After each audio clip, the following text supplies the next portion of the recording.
or if everybody's just frozen. No, we're not frozen. But hello, old chum. If you stick around, you will hear about the Batman. He's kind of a big deal. The Fantasmagorium is pleased to welcome you to Capes, Cowls, and Crusaders, a show about the Batman. The year is 2005, and Batman has been all but dead for nearly a decade. Thankfully, with the aid of Christopher Nolan, Christian Bale, Michael Caine, Morgan Freeman, Katie Holmes, Rutger Hauer, Cillian Murphy, Tom Wilkinson, Gary Oldman, Ken Watanabe, and Liam Neeson as the Beeve, we are triumphant. No, not that triumphant, but we are triumphantly returned to Gotham. Kat is here, and we are specially joined by Ernesto and Ben from Cinema Gulp to discuss the beginning of a trilogy, Batman Begins. Hey, everybody. Woo! Hey. Yeah. It's Come on. It's Watanabe, Scott. Sorry. And don't dare forget Richard Brake. Don't forget Richard Brake. Or David S. Goyer, who pitched this entire story over the phone. Was it really? Yeah. And can we give a shout out to Linus Roach? Sure. All right, perfect. Great. Excellent. Yeah, we are at the beginning of a trilogy, a Christopher Nolan trilogy, widely considered one of the best superhero trilogies of all time. But before we get ahead of ourselves, 2005, what were we expecting going into this? I want to welcome Kat, Ben, Ernesto. Who wants to go first? I have no control over this circus. Cat beat me. Cat beat me. I think I saw the trailer for this around November 2004, and I didn't even realize at the time I was watching the trailer for a Batman movie because of just how different it was. And then when it came out in June 2005, it was just kind of like, oh, there's a Batman movie playing. Like, I didn't feel there was a lot of hype going into it. And I remember my friends and I, we did our own little double feature of it with Mr. and Mrs. Smith. And, but of course, Batman Begins being such a better movie. But when I watched it, the first viewing, I was like, oh, okay. Because I didn't really ever consider the fact that I didn't really know Batman's origin story. It's like, oh yeah, his parents got killed and he's afraid of bats. But how does that really connect? And so, because I wasn't familiar with the source material at the time for what they adapted for this. And of course, after the movie ended and we were watching Mr. and Mrs. Smith, I was just thinking about Batman Begins the entire time because of just how different that was. And I only ended up seeing it once in theaters, but I really did like it. But there was no hype or any type of anticipation from anybody really around in my film circles leading into it. Ben. Yeah, a group of us did a Batman marathon leading up to when Rises came out in 2012. So we spent like a weekend watching everything from the serials, the very old ones, to 1969. And, you know, the way most of our marathons started out was it starts and finishes with a lot of beer. And then people just start talking, and certain movies get kind of trampled over, like the drunk talk and stuff.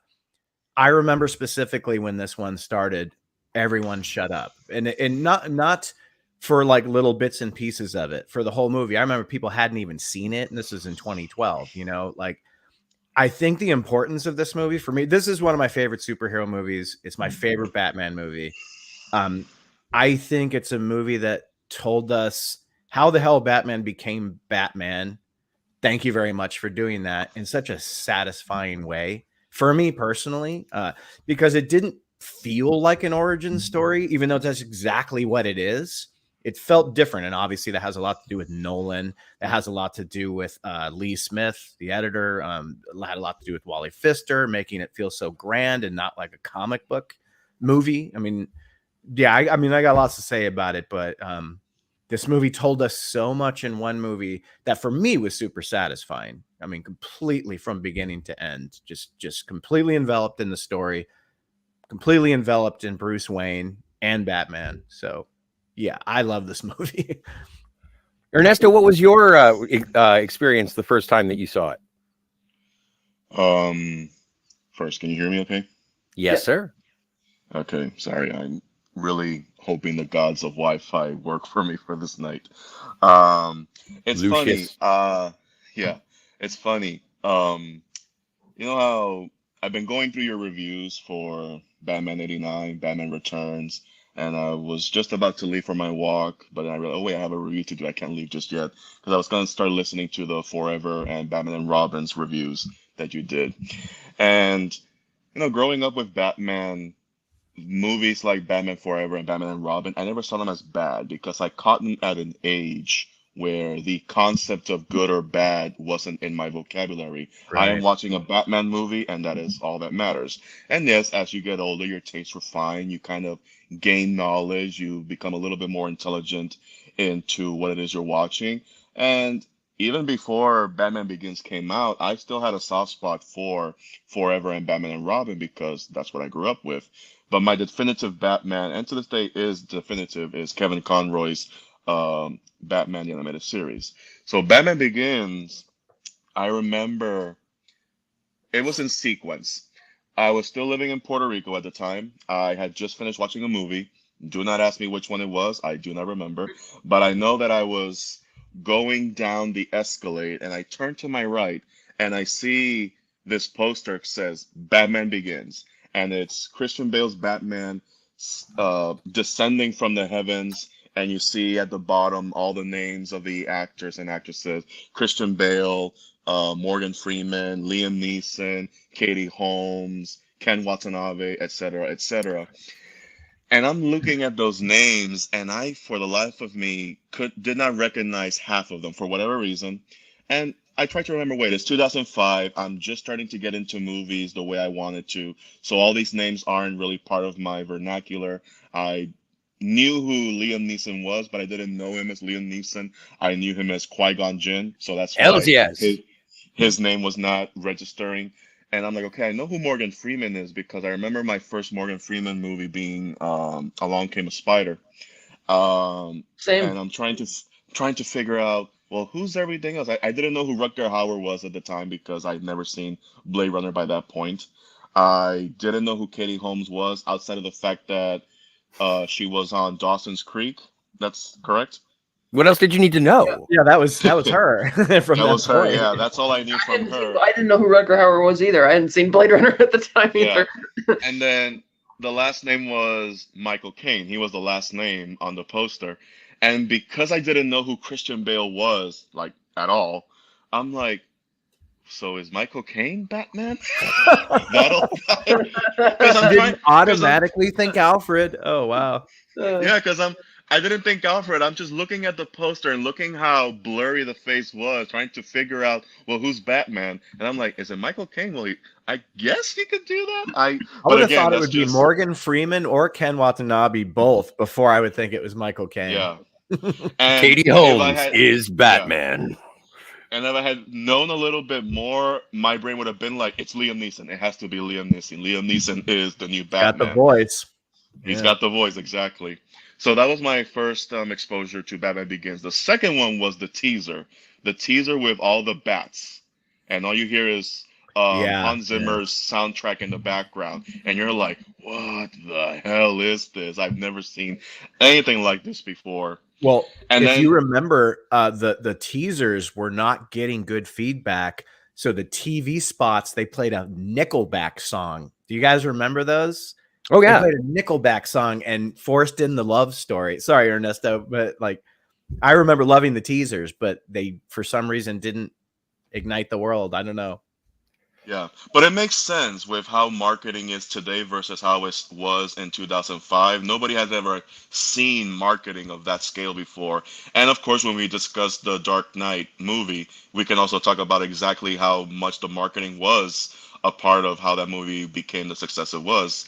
But no, I don't recall watching that TV spot. I do recall it later as somebody talking about exactly like, can you believe they did a Batman TV spot with Nickelback? And I didn't see it until years later when YouTube was starting to kick off and people were just uploading it. But I do remember my third exposure to this movie was the day of it coming out. My dad had picked me up from school. It was 3:50. We got to the movie theater. The movie was going to start at 4:15. And he's like, okay, I'm gonna go find parking. You get the tickets, and you go get our seats. This was before assigned seating, and you just had to run in there and get the best seats possible. And I remember turning left when I should have turned right. I turned left, and I walk into one of the biggest auditoriums at that time, and the movie was already halfway. And I had no idea the movie was halfway. I just thought it just oh, I caught it. It started. And there's a scene where Bruce is talking to Rachel before she is about to go to Arkham Asylum and the shit hits the fan and he has to save her. And Bruce has his suit inside his closet in Wayne Manor. So as soon as I saw that, I'm just like, holy shit, I caught this movie halfway. Let me get the hell out of here. So I got out, read the ticket, turned right, and it was still in preview. So, okay, we're good. So I had my first exposure to the movie halfway through. And then my dad got there, we watched the movie, and the rest was history. Awesome. Nice. Like I was working at a bar and there were a bunch of us who were just closing up the bar. It was a Sunday night. The bar closed at 10 and we were going to the last show on a Sunday night. No one was excited for it except for me. And I was like, come on, guys, let's go. Let's go. We're going to go see a Batman movie. And they're like, seriously? You're like 25 years old. And I was like, I know, let's go. And so we went and we checked it out and we were absolutely wrapped the entire time. The bar was attached to a cinema. That wasn't the cinema that we went to, but one of the people who worked at the cinema, we didn't show Batman Begins. They got me the poster that you're talking about, the one with Batman descending and all the names and everything. Names, yeah. It was an event. And again, going into The Dark Knight, it was the same group of people, the same idea, but we can talk about that next week. But I had absolutely no expectations. I was just a kid in a candy store that there was a Batman movie, and I was going to go show a bunch of people a Batman movie when they weren't excited about it. And thankfully, it was good because they were all reacting like it was going to be another Batman and Robin. And so, yeah, I was 25 and I was going with people ranging from, 20 till 40. And so we took 2 cars, sped to make sure that we made the time. And it was absolutely glorious. Probably got home that night and watched a Batman 89. I was really excited for it because I've heard everyone say that they had no expectations. Mm-hmm. I was in film school when this came out, living in Chicago. So we all went out opening night, but all I needed was when it said from the director of Memento, I was like, because that was our biggest thing going at the moment. I mean, it was a 5-year-old movie by that point, but that was just our jam in film school. We loved dissecting that movie. And we're like, oh, dude, that guy's doing a Batman. I mean, Memento's not an action movie, but we're like, oh, he's going to bring something gritty to it and something different, different perspective, different take. So yeah, my expectations were high and met, but. Well, yeah. And that's the thing is that I think the people who I went with were more excited that it was a Christopher Nolan movie than they were it was a Batman movie. Totally. Yeah.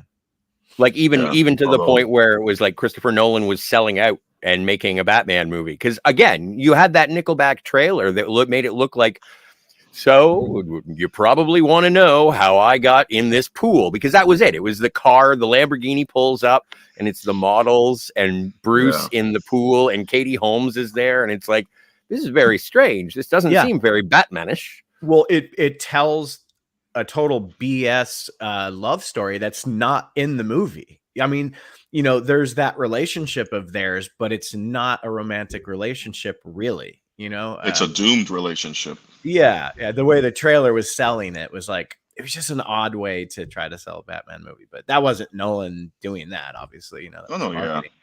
But it could have really blown up in their face because they are trying to get away from what happened with Batman and Robin.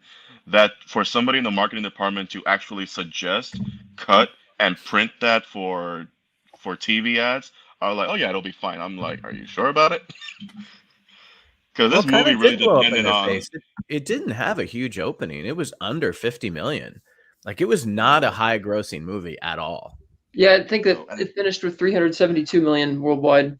Yeah. And if you look at the box office, the top 10 movies, I remember looking this up back when we were at the Comic Book Lovers group on Facebook, Cat knows, and we were talking about how the box office has changed since 2005. If you look at the box office from 2005, and you look at the top 10 movies, the Batman Begins is on that list. But by today's standards, Batman Begins would never even make the top 20 with how blockbusters perform these days. Well, even then, Revenge of the Sith beat it out by another 500 million in that roughly in that same year. It did, but it really shows just how different the box office was back then. That the lowest grossing movie of that list was the best movie of that list, and it Yeah, barely cracked 400. Back then, you could rely a lot on physical media sales too, a ton. And you Exactly. could also rely on when you come out over summer, if you don't make a lot of money, but audiences love it. I know this sounds cheap and small, but when you win things like MTV Movie Awards and all that stuff helps you get your sequel. It just does, because it shows the It does. popularity of your movie, you know?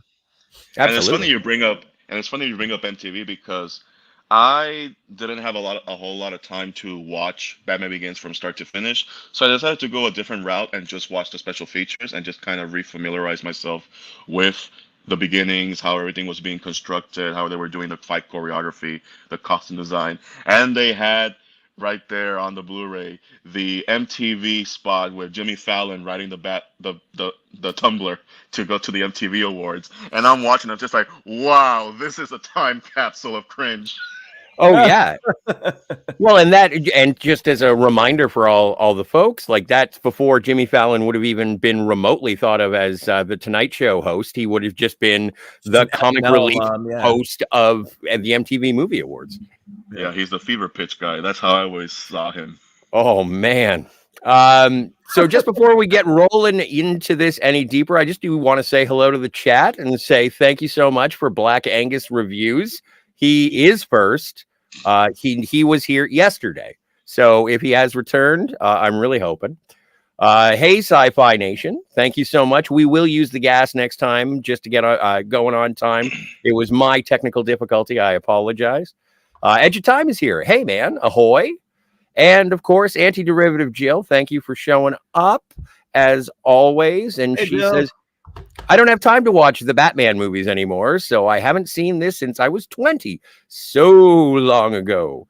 Yeah, I was feeling my age knowing that it came out in 2005. I was like, was this 2008, 2009? No. Black Philip Alvarez is here and says, hey, Phil, wasn't a fan of this one at first. Then The Dark Knight made me appreciate it more, since you can see where Nolan was going with his interpretation of Batman. And I think that's something that was more solidified. And I want to talk about that in terms of disregarding Batman Begins in favor of The Dark Knight, but just give me two shakes of a lamb's tail. Captain Finity, thank you so much for the beverage. Appreciate it. Cap. And, let's see. Phil says, I was shocked, too, when he was doing Batman, like the director of Memento and Insomnia. I don't even think I had seen Insomnia at that point. So good. So good. I didn't know who Christopher Nolan was at that point. Phil goes on to say, I don't buy into his reality aspect of his Batman films. Oh, I thought it was much needed, although I did like the stylistic of the Burton and... You know, everybody says that about this trilogy. I don't find it an ultra realistic depiction of the story at all. Like, okay, this one in particular to me was the best because it gave us more of a hyper. There was something about the Gotham that, yeah, they shot a lot of stuff in Chicago, but this first one, the Narrows, like, first of all, where did the Narrows go? Like, it's the coolest thing, and it's gone in the sequels. Like, the sequels, they started to feel more and more just like a metropolitan city, where I feel the first one did have a lot of character. And when you go back and rewatch these movies, what does it mean to be realistic? Like, it's not, it doesn't have aliens or magic, or... I think they mean is that the Burton Schumacher films, you could tell, were all built on sets and Art Deco or Gothic and the pastel colors and the fascist type art design and all that. Whereas he basically shot it in the real world and like real cities. Like in the first two movies, it's Chicago, whereas The Narrows is of course styled after Kowloon. Well, you're talking about visually, right? Visually, but like that also makes it, I think, to a lot of people that think it feels more real, even though the stories are still fantastical. Yeah, like clearly, and of course it still uses pseudoscience and stuff, like with the scarecrow and the microwave emitter, how it vaporizes anything with water, but not the human body, which is 80% water, and there's little stuff like that. But and the cult and all, so that's all kind of, it still has its foot in the fantasy realm, but I think it's because the visuals are so real, and you can tell it's not something like ultra fake or pastel-y like the Schumacher films, or ultra gothic and dark like the Burton movies, that it just feels but like the people just kind of feel like it's more real. I Even get it, but Begins walked that really good line, and specifically with the Narrows, and just a lot of the different shots of the police station. Everything changed when they went the Heat direction, which you guys will talk about for Dark Knight. But yeah, because Arkham it Asylum doesn't feel like the same city at all from the first to second movie. It feels like a completely different place. Well, I felt my like the opinion. difference is that the first one is kind of taking place on maybe not downtown, more like the middle income or lower income areas of the city, and definitely the bottom of the barrel income with Laneros. Whereas the sequel is like the downtown financial Wall Street type district, and then the third one is a bit jarring when they swap Chicago for New York and Pittsburgh because it's so noticeable. Pittsburgh, yeah, you could see Pittsburgh all over the third one, yeah. Yes, and that's going through these again. It's going to be interesting to crash into Dark Knight Rises at the end. I like how you put it, crash into. But we'll At get least for me.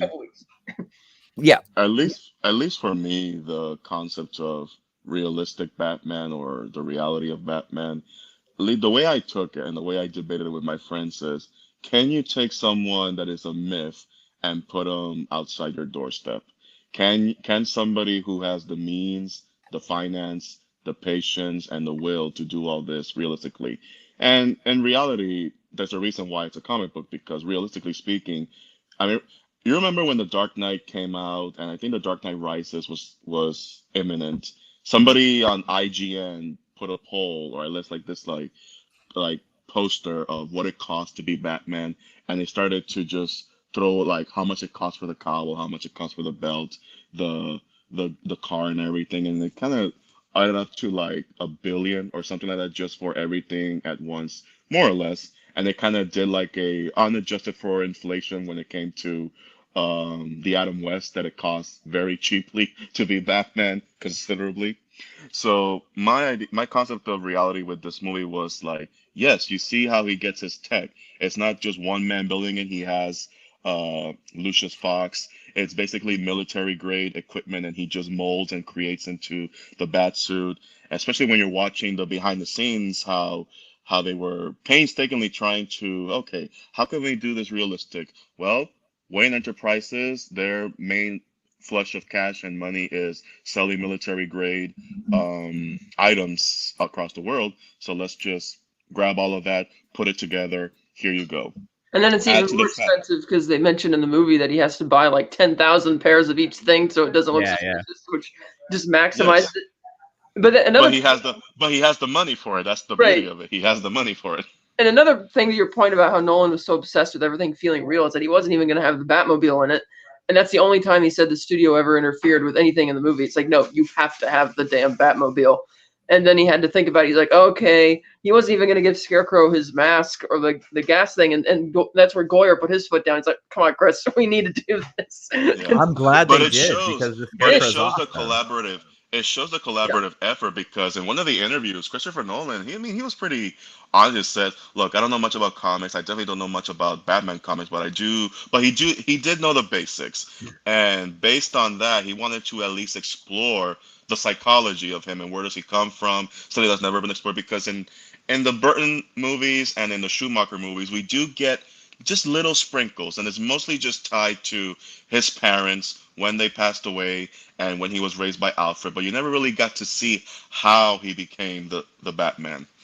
And when you talk about, Goyer, buying comic books at a comic book shop, and he's trying to, take the basics. You have Batman Year One. You have the ever influential The Dark Knight Returns, which still influenced the Dark Knight trilogy even after the Tim Burton movies, because that's how Batman 89 pretty much took its influence. And the Tumblr, I know they're talking about, oh yeah, I wanted to think about getting like a Hummer cross with a tank or something like that. And I'm wondering, you do realize there's a tank in The Dark Knight Returns, just make a smaller version of it. Oh, for sure. Absolutely. And just saying hello again. Thank you so much, Spoder, for being here. New to the channel. I don't think I've ever seen you, but here is Daniel's Hot Topics. Daniel, welcome back. This was a good movie, Scotty. WB had a choice, and panel. WB had a choice to make either to make a sequel to Batman and Robin or make a reboot of Batman, and they went with the reboot and they made Batman Begins. I wish they went with the sequel to Batman and Robin. They could have made a much better sequel. I don't think anybody It involved depends. in that movie wanted to come back who would be open to coming back. I believe it was called Batman Triumphant, where Yeah. No, That's I what I think heard. that was the fake name. The actual name was Batman Unchained. That's Yeah. right. I believe there was going to be the element of Scarecrow, because Yeah. Bruce was supposed to have, they were going to bring Jack Nicholson back and like taunting him throughout the movie, I even and they heard were like going to rumors that introduce Howard Superman. Stern was up for Scarecrow. Well, Visually, they decided yes. retroactively Yeah. that they were gonna that the Coolio character from Batman and Robin who takes bets in the motorcycle race was Dr. Crane, and I'm like, why would he be at this underground motorcycle race taking bets? Yeah. But like I don't think that would have been a good idea. Yeah, and Coolio can't act, so that wouldn't work either, you know. But Rip Coolio, but you know, piggybacking off Ernesto talking about how like this is the movie. I know a lot of people like that. You see a lot of like the tech. I do too. You get to see how he got the Batmobile, how he learned how to fight, which is great. It cares to give us that insight, and it does it wonderfully with great scenes. And it doesn't take the whole movie in a segment. It chops it up, which sometimes doesn't work, and it works really well. The nonlinear structure, the first act of this movie. But to me, like, this is the only movie where you see the drive of him becoming Batman, and it's not just Gotham City's downfall. It's the love for his parents. And we've heard this before. We've seen that in the Burton ones. Whereas the Burton ones, Batman felt like he was the myth throughout the movie. You didn't see the movie from Batman's eyes, as you do in this one. And to me, in this movie, the stethoscope scene with his father tells you that tells you more about him than any Burton or Schumacher movie ever did in one scene with no dialogue. Well, and Ernesto, it's interesting that you say that your exposure to Batman initially was through Kevin Conroy and through the animated series. And aside from seeing Mask of the Phantasm, this is the first time that there was a Batman movie that actually focused on Batman and Bruce Wayne and the development of his skills and the globe trotting and all of the things that Ben just said. I don't want to reiterate and be a broken record, but like, I think that it is the first time that you get to see where Batman is coming from, and his parents dying isn't just a reason for him to be Batman. It's like, oh yeah, no, his dad really did. Now Martha always gets short shrift, but like with Thomas Wayne, it was like, okay, yeah, it makes sense. And this is why you get to see Bruce's childhood as well. It's not just a flashback with pearls dropping in a gunshot. Right. Yeah, exactly. And another thing I wanted to mention about the realism of the Nolan trilogy is that everything you see in this movie, including what Kat said, that it's, pseudoscience, with the microwave and some of the tech, like most of everything that they use, whether it be theoretical, was stuff that was actively in development in the real world with the military. And you have all these things that in their own separate way, they're real. And it takes the movie to put them all together into this melting pot. And that's when you get, holy shit, this is what Batman would be like in the real world. Granted, it's a movie and that makes it real. But for me and for my friends, that to us was like the fever pitch. This is what Batman would be like if he were real.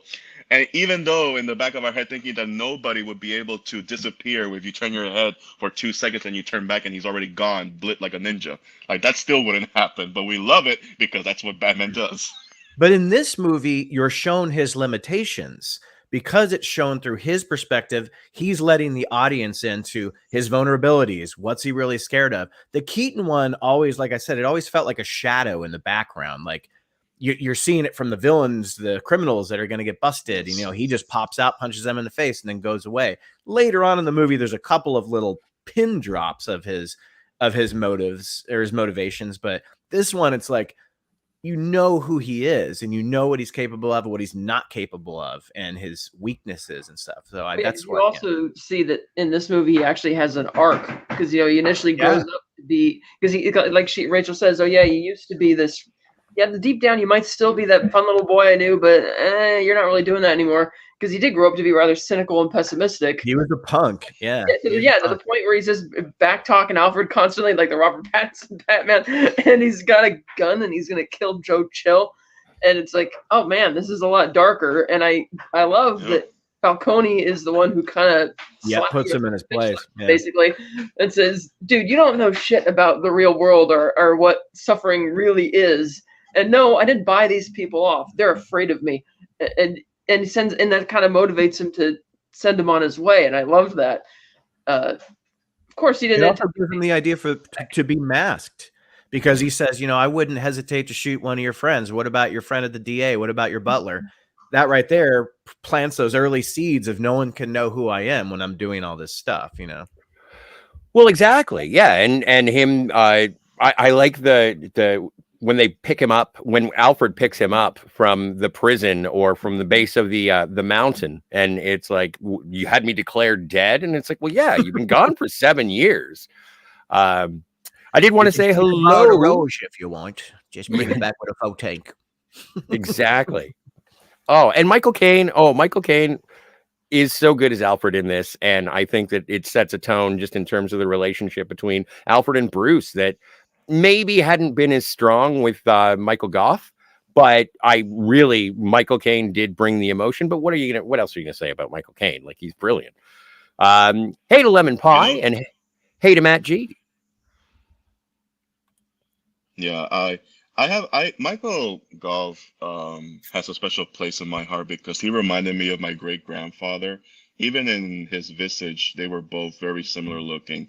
So I'll always have him as God bless my great grandfather. He was a man of few words because he had a stroke, so he always just mumbled things.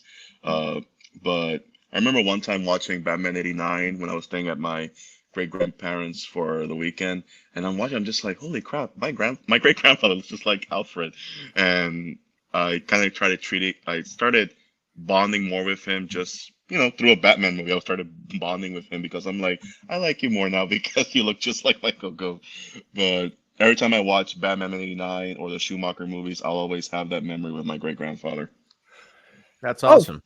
Yeah, fair enough. Like, I don't want to take away from it, but again, it's sort of that grounded in reality situation where even the performances, just because even the backdrop, and I know even though the Narrows are there and they're kind of wispy and they do sort of look like a model set as opposed to being the actual cinematography of Chicago, but it still feels more, I don't know, a grounded real world, if not realistic, at least you could sort of see a shadow of our reality in Batman's. Well, the Narrows is the Blade Runner vibe, like completely. Yeah. Oh, absolutely. And they had to rent out an entire hangar just to build the Narrows, the downtown, the freeway, everything, just to make it look as real as possible. And yeah, they went to New York, they went to Chicago, and they went to Detroit, and they took some pictures here, took some footage there, and they put it all together in the digital composite so that even though you might recognize when the train, when Thomas Wayne is talking about how they created the train so it could be free for everybody to use. Love that shot. Yeah, that's Chicago, but they changed it just enough that part of you can recognize it being Chicago, but you're convinced that you're in Gotham in that moment and you don't think about Chicago for a split second. I agree. And I was living in Chicago when I saw this movie, so I completely agree with you. And I love how they did that. They digitally put in that train system. And it looks really cool. There's that one shot that's great, but it's starting to age where you're like, okay, that's not there. That's composited, that's CGI, but it looks cool though. It looks cool. I agree with you totally. The train plays such a big the railway system plays such a huge character in itself in the movie, all the way to the end, obviously. And that's how Gotham should always be treated. I mean, say what you will about the way Gotham looks in the Byrne movies and the Schumacher movies, but Gotham is just extravagant. It is a character. And it's a city you've never seen before. You probably never want to visit that city, but you're just fascinated with just how no matter where you are, whatever corner you turn, be it in the movies or in the comic books, there's something new to look at. And you're just fascinated by it. I always thought the Schumacher Gotham, though visually kind of stunning, just looked like an alien strip club, like through the entire thing. Well, there was a lot of dancing. There was a lot of dancing.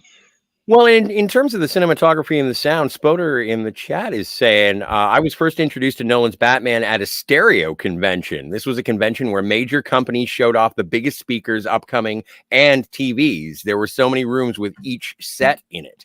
And that makes sense. It would be one of those movies at the time that does showcase how good a television and the technical specifications of your home theater would look and sound. Like seeing it if you haven't seen it in a cinema and you don't have you like have any aspirations, I think they're coming back to cinemas shortly. I know The Dark Knight is, but well, these days you can like pay a theater like $100 to like screen a movie for a birthday. Like that'd that's be a true good too. one to do. Oh, the whole trilogy would be great. Yeah. I think it's a gorgeous film, and it is a nice Batman movie where you actually get to see the transitions between day and night as well. Yeah, it's kind of the first one. Yeah.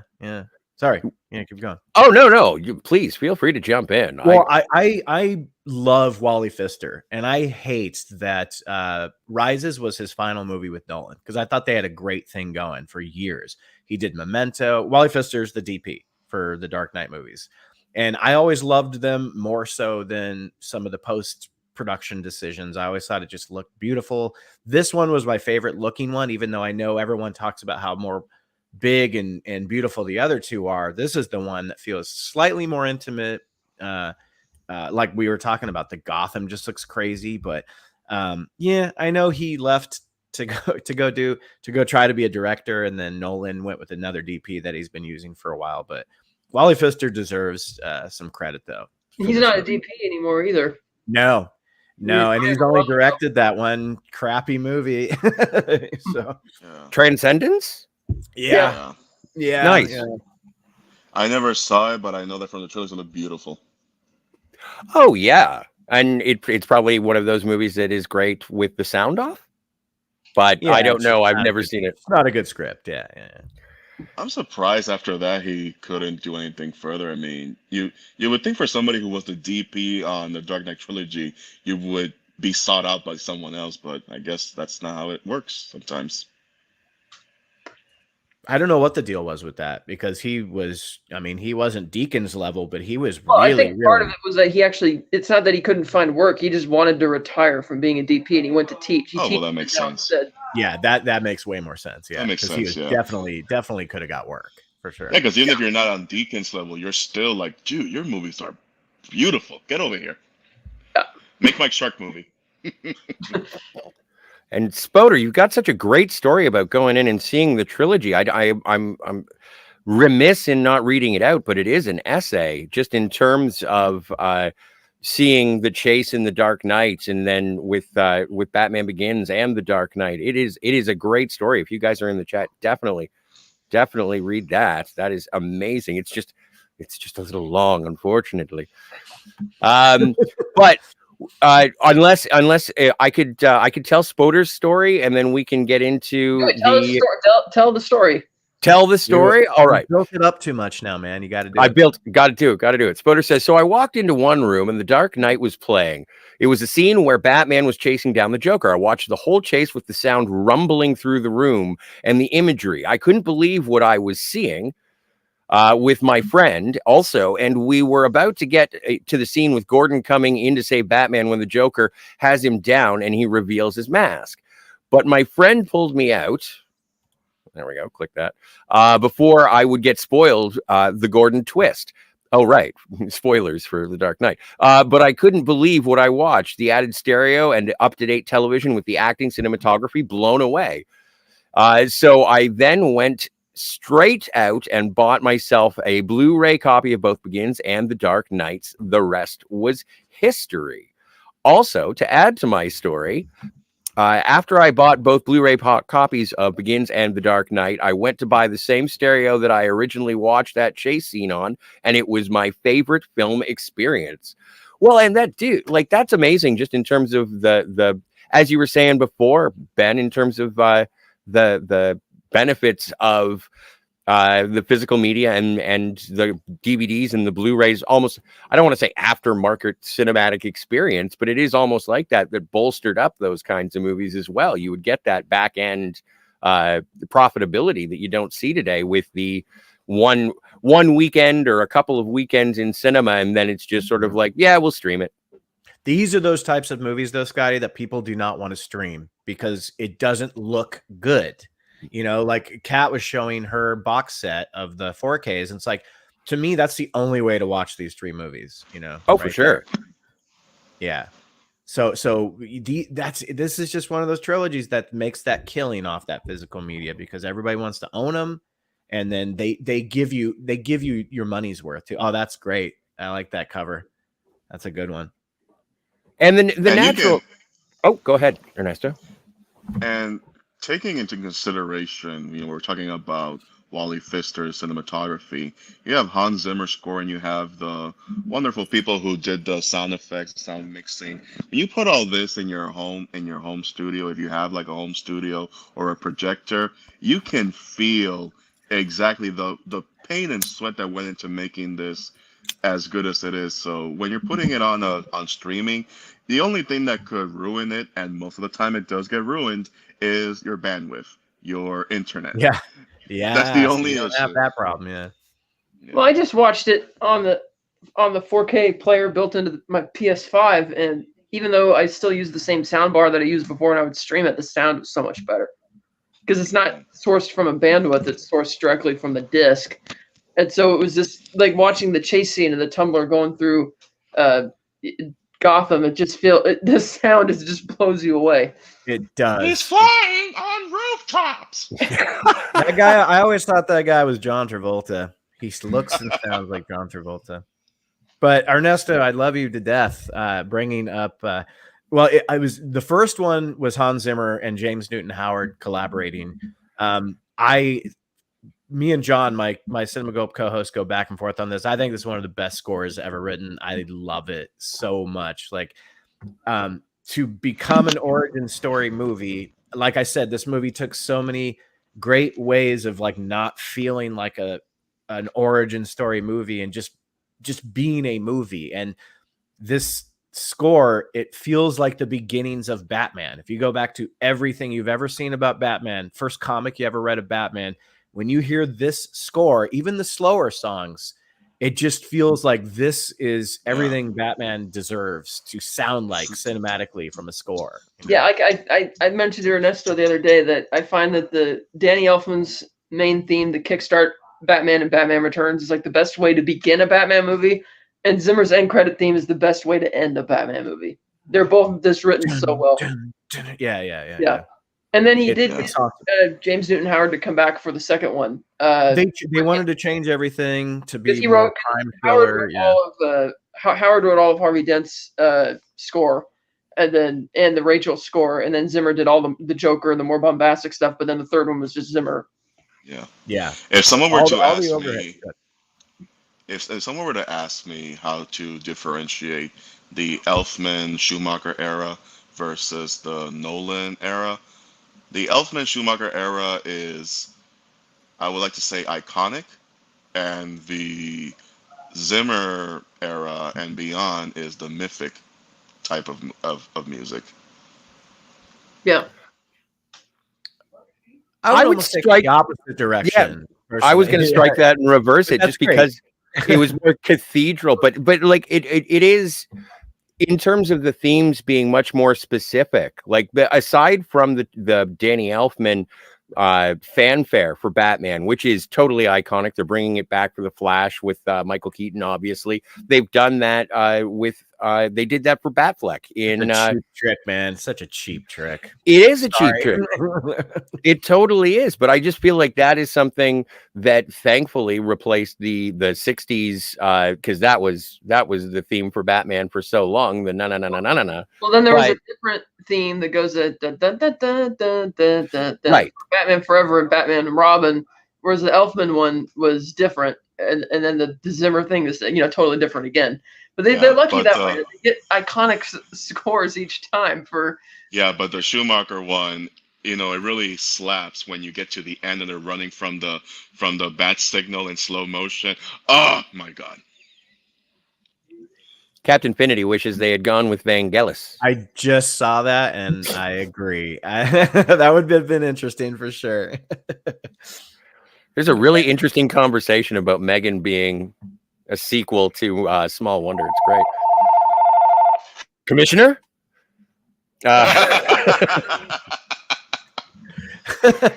Good one. I Perfect think the timing. only thing I would say as to changing the perspective of how I found these, it's just like, well, good for you. You're wrong. And I accept. Well, that's And I the accept your apology. And I mean that. That's And the I mean beauty that of playfully. And I mean yeah, that that's the playfully. beauty of film Sure. discussion, right? I mean, film discussion is I saw something and heard something different than you did. We both like it, but for different reasons. Like Ernesto, I think that the 89 Batman song, I was 11 or 12. I saw that in the theater. It was the biggest thing I ever saw in my life at the time in the theater. Orange Cinedome, gigantic, like 900 people in a theater throwing beach balls and stuff. When that song opens up and you see that ridiculously long opening, that ultimately is just the bat symbol, but it's very cool. That song gives you chills.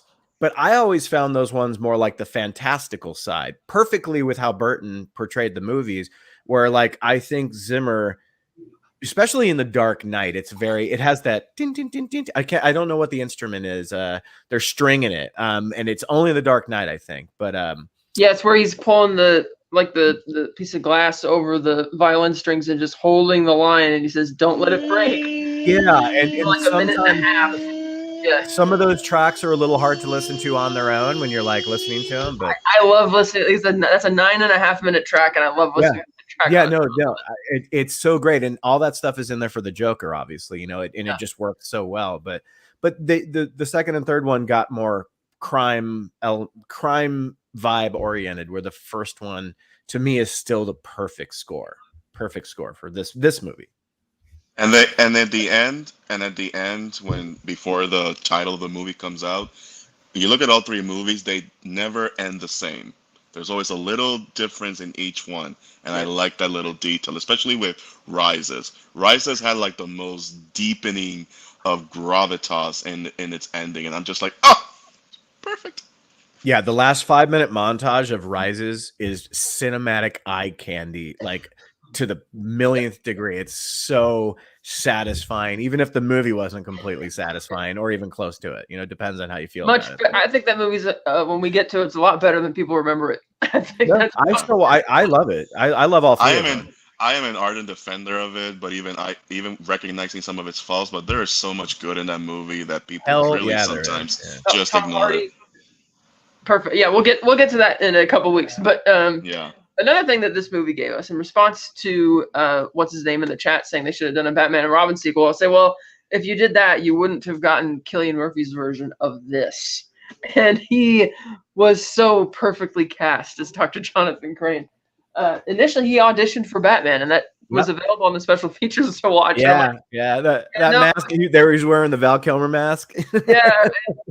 Watching his take on Crane is so creepy. It makes their skin crawl the way he just kind of it's like, how can anybody trust this guy? It's almost as cartoonish as it gets, but it still feels real.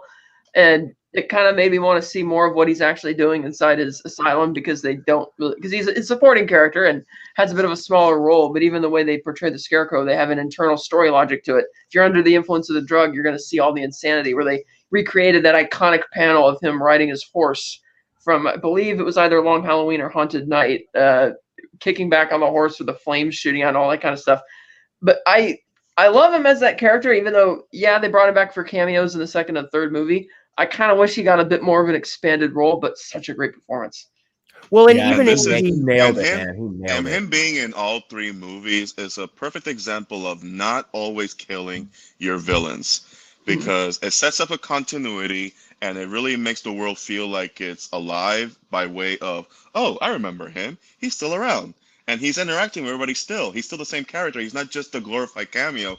He's still running amok, and Batman has to chase him down again, because that's how it is in the comics.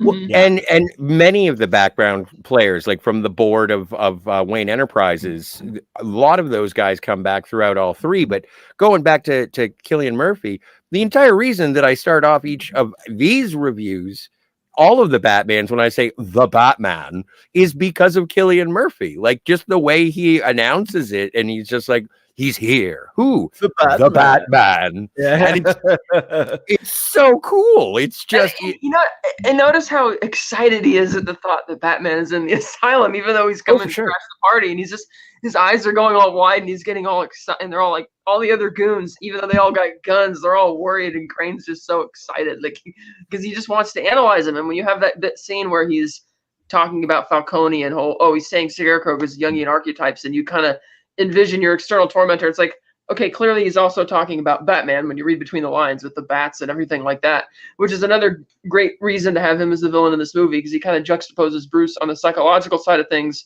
whereas Ra's al Ghul kind of juxtaposes him on the philosophical side of things. So that's kind of a neat pairing.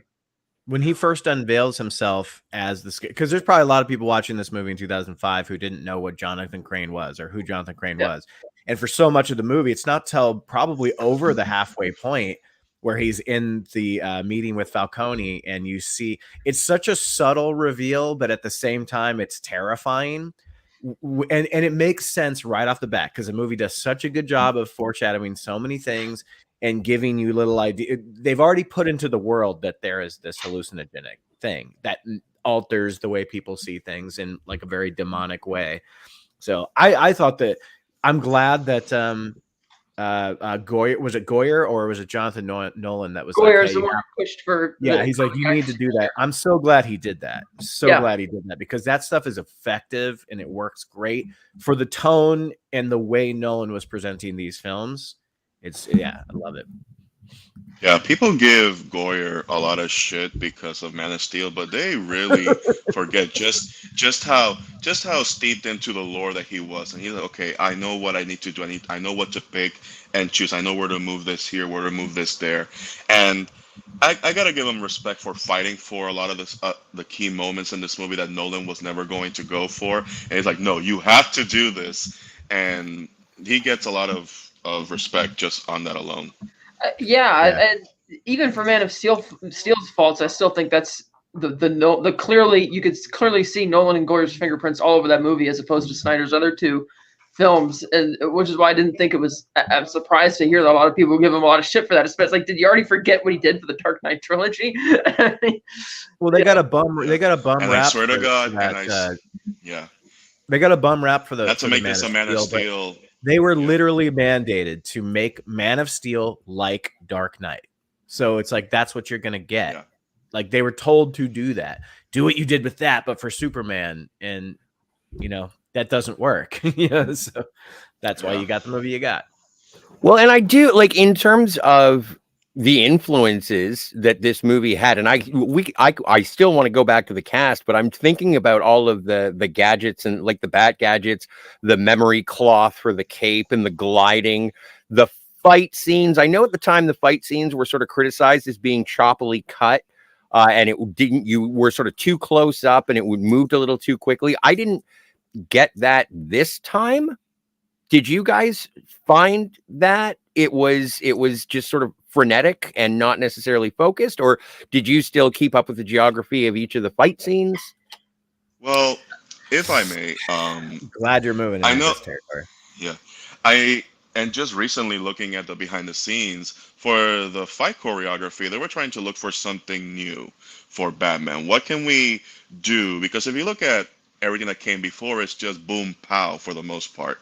Yeah. And there's a little bit of self-defense in Michael Keaton's version. There's also a little bit of self-defense in the Schumacher versions. But there's nothing about their fighting, when you really look at it, that makes it seem like, anybody can do that if you just take a regular boxing class or a kickboxing class. But for this movie, they decided to use a new type of combat called Kaisi, or Casey, I believe. And I don't know the names. Even though I just watched the behind the scenes, I didn't write down the names of the two guys who were working on it. But it took them 20 years to work on this new type of fighting style, they're both jiu-jitsu masters, and they just created this very tight quarters fighting stance where they're using their arms, holding them over their head, and moving them in like a Z shape up and down quickly enough in order to incapacitate your Boy, I wish opponent you were on camera from head right to now. toe. Yeah, yeah, but I am moving my phone a lot, and it's changing the aspect ratio every time I move my arms. And they show in those behind the scenes, like they have to like slow down the camera just so you can see that in one single move, the guy got punched like 10 different ways, and it happened in a few seconds, which falls in line in how Batman fights in the comics. Because I remember I famously wrote on the movie website when Kat and I still ventured it that comics book accurate Batman should be able to kick, punch, and twirl his enemies in a fraction of a second. And so Nolan's take was, okay, we have the fighting style, and then we can use the editing to make it look like it's otherworldly. Like they're fighting this beast that is coming at them aggressively to the point that they don't know where it's coming from, whether it's coming from high or low. They just know they're being attacked by something, and they have no idea whatever the fuck it is that's coming after them. So it does work for me.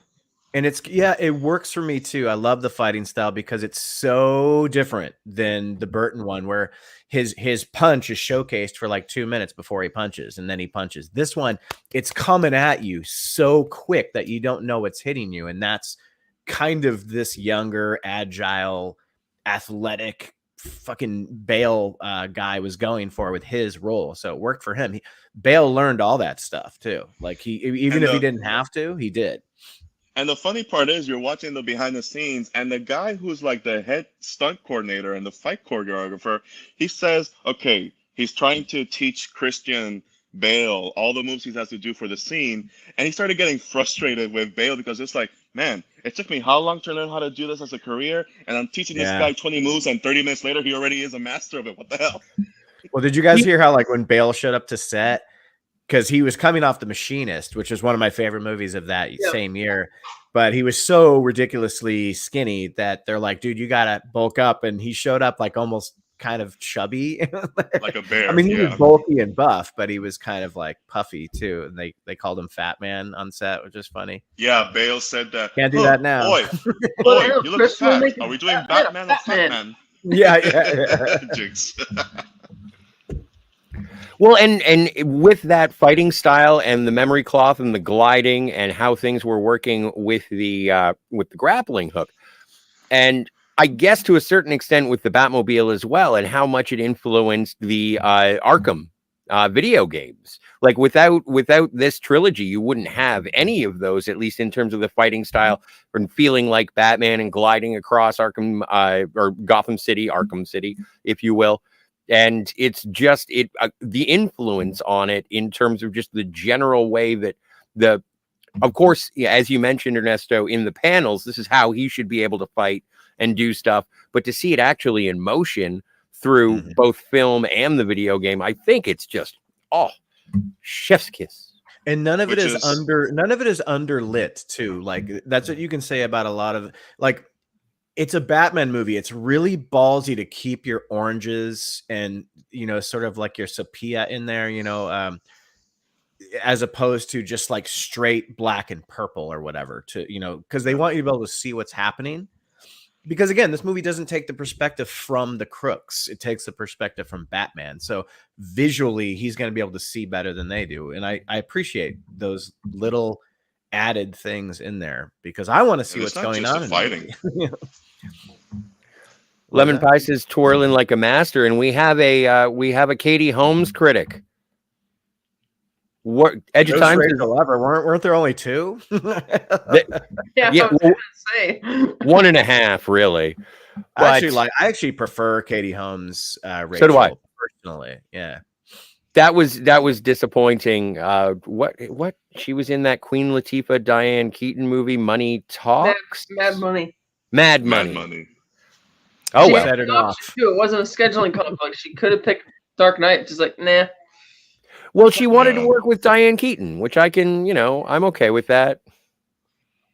Yeah. But then she was with Tom Cruise at the time, so her decision making was questionable. Speaking about other great casting decisions, Gary Oldman as Jim Gordon. Oh yeah, Man, He's my Gordon forever. He's the best Gordon ever. Yeah, Ever. yeah, easily. I mean, yeah, there was no competition in that category. Not for me. It ripped it straight from the pages of Batman Year One. Perfect. Yes. Even looks. I mean, the mustache, everything. Yeah. It's Yeah. always about the mustache. And I like, in terms of that they also went in a different direction for Arnold Flass. Like, he's not the big macho blonde hulking guy in Year One or the other comics he appears in. They went with Mark Boone Jr., another great character actor, and I love it. And he's actually my favorite take on the character, actually. I love him. I love him too, man. He was showing up in a lot of good stuff around that time, and in the '90s, obviously too. well, and he's a Nolan. Pray to me, but he's a Nolan regular, isn't he? For a while he was early on. Yeah, early on. Hey But man, please, I have kids to feed. You don't like falafel? Oh, I love that line because I love falafel. So. It's funny because he pays him for the actual falafel, and then he reaches into the tip jar to take the money back. Really? And then, but you also have that beautiful interrogation upside down. It's just like, where are the drugs? I don't know, swear to me. And that funny bit you'd like to see some excessive force. where he shows up at Arkham and all the cops are like, why aren't you guys going in? We're waiting for backup. Why? Well, the Batman's in there. He's like, well, backup will be here in a few minutes. He was, Yeah. and then, But is it the only movie where you actually not just in the Dark Knight trilogy? Is it the only Batman movie where you see the ins and outs of every corridor and the layout of Arkham Asylum? The only fucking time you ever see it. Yeah, and it's great. It's glorious. This is the most intricate Arkham we've seen since the Schumacher Arkham. Yeah, and you only see that for a split second in a couple in like, you know, but you just see like cells and stuff, you know. Yeah, you see a storeroom, a corridor, another cell. If anything, I thought the Batman would have actually brought us into an Arkham, you know, but I still haven't seen it. No spoiler. Series from that as well, which would be neat. But and then Liam Neeson's casting was, of course, inspired because he's known for playing mentors and stuff, and that's kind of a neat way to think of it in terms of a time capsule. Because imagine if they made this film today and they cast Liam Neeson after he did all of those, you know, like direct-to-video, low-rent action movies. It's like, would people think the same thing? But because to me, I guess, even though I'd seen Phantom Menace, and that's how I thought of him at that point, as, you know, that's the great mentor role, I still wasn't shocked that he was going to be the villain because it just seemed kind of obvious. It's like, okay, you blew up his house and you left him on the mountain when you could have taken him back to your mansion or somewhere else, and you just left him there on the mountain. It's like, nah, he's coming back. And I didn't even know the lore or know the story or anything like that. And so seeing it when they're like, oh, he's coming to Gotham, it's like, oh, it's got to be him. But he was really good. Like, because in the comics, Ra's al Ghul is kind of, and the way Denny O'Neil put it is like, yeah, he's clearly not the guy you pass on the street, but it's not a red and yellow gaudy superhero costume either. And they actually went another direction here in this movie to make it a bit more believable. He's like, they gave him the mustache twirls and little streaks in his hair, but they didn't overdo it. And I kind of like that because it does fit, even though he's still just like the comics version in terms of his belief system. Well, and just in terms of the structure of the character. And I will.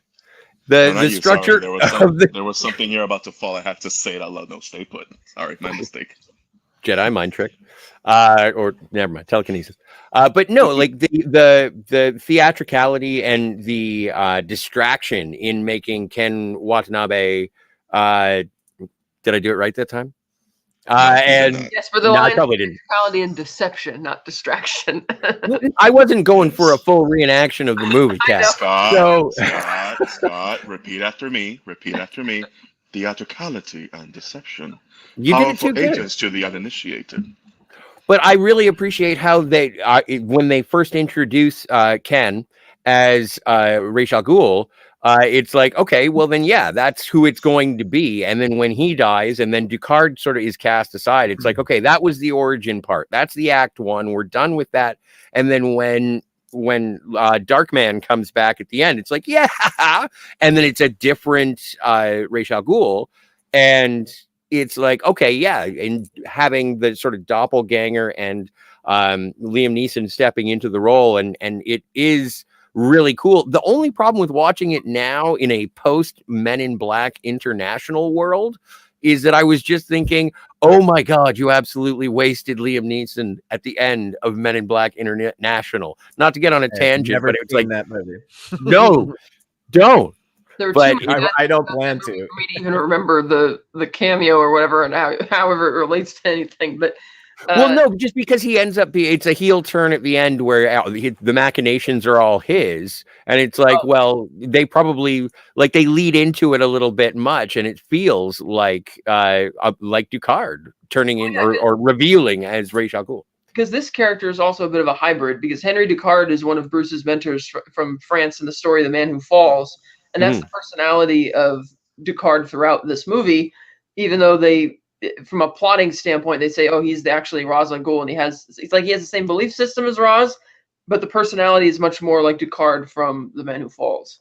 So it's like walking that kind of middle line there for like a hybrid character in a way. Now, just a question. Yes. Oh, please. If I may piggyback from what Kat mentioned earlier about, how if Liam Neeson were cast today after doing all those direct to DVDs and those really poor action movies. Unfortunately, because of social media and how everybody's so up their own ass with things being accurate, Liam Neeson would never be cast as Ra's al Ghul by today's standards. They would actually want somebody to be of Middle Eastern descent or Asian heritage, so it would never happen.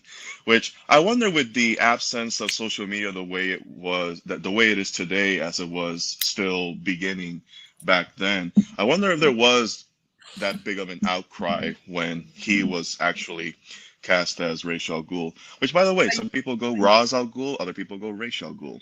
I don't remember hearing anything about an outcry. I don't remember. I remember reading that there was like a small thing, but I think that was from like one activist group just putting out a statement, but I don't think there was any big outcry about it, especially since people had thicker skin in 2005.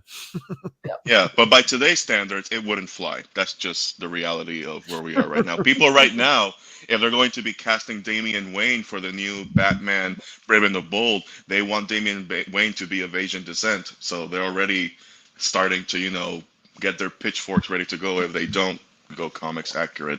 But something else I wanted to bring up is that, and Kat just mentioned it about the hybrid of Henry Ducard and Ra's al Ghul being one and the same. Because in the comics, if you guys could excuse me for 1 second, I'm just going to use the little boys' room, but I shall return. And sorry for interrupting. You're fine. And yeah, I knew of Ra's al Ghul because of the animated series, but I never knew of Henry Ducard, and it wasn't until in the comics that I read that, Bruce learned how to be, his early days of being a detective from learning from Henry Ducard. So for me, it was an effective misdirect, because there was nothing about Liam Neeson at the beginning that made me think, oh, he's going to be Ra's al Ghul. And I was convinced that it was going to be Ken Watanabe. So when you see that reveal at Wayne Manor at Bruce's birthday party, you're assuming it's going to be Ken Watanabe. And when it turns around, it's just a puppet. And that's when you see Liam Neeson turning around. Is he Ra's al Ghul, or is Ra's al Ghul a man of mystery? He starts going into what it means to be Ra's al Ghul. And at that point, I'm thinking, knowing what I know about this movie and knowing what we know when we get to The Dark Knight Rises, think to yourself, Ra's al Ghul, has he been somebody who's been alive for 600 years by way of, someone is appointed as a Ra's al Ghul and he carries out the will of the demon head and the name Ra's al Ghul, which in Arabic spells out demon head? Is this that for the last 600 years, a man has been chosen to be Ra's al Ghul and he carries out trying to search for Eden, destroying all types of cities, because he starts talking about how they destroyed Rome, or Constantinople, one of those cities. It was the League of Shadows who kind of reshaped the world, and Gotham City was going to be like the next one, but Gotham was proving to be too stubborn to be destroyed. So they tried to do economics, they tried to do a plague, everything back and forth. So I really like how Liam Neeson's Ra's al Ghul came to be in this movie, and how we kind of do a full circle when it comes to Rises, which we'll discuss when we get there. But this is where the movie gets very quotable. Especially with Henry Ducard saying, a legend, Mr. Wayne, a legend. Oh, absolutely. Yeah. In terms of the philosophy, and it is something that Bruce takes to heart in terms of it. And it's commented on later on in the movie. It's like you did take that theatricality a little too seriously. And so I did Literally. appreciate literally. Again, my photographic memory is drug addled and tired. But You're about to yeah, get a call from Ken. well, and in the comics, it's not League of Shadows, is it? No, it's League of It's Assassins. League of it's the League of Assassins. Assassins. Yes. It was bothering me the entire movie. I felt like I should know that, but I didn't. I didn't look. The fun part J- is that depending on who's writing it, they kind of interchange it a bit depending on who's writing it, especially Mhm. for Elseworlds stories. Some people call it the League of Shadows, some people call it the League of Assassins, and so on and so forth. Well, and just so we don't go for a full 6 hours, I just wanted to bring up what Jill had said way back when she said, I only made it 12 minutes in when he was beating up the prisoners for, and I thought that would be a nice little segue to start off a recap. Yeah, so it actually begins with him and Rachel playing hide and seek, and she finds the arrowhead rock and gives it to him, and she's like, "Finders keepers." He's like, "Well, it's my house, so it's mine."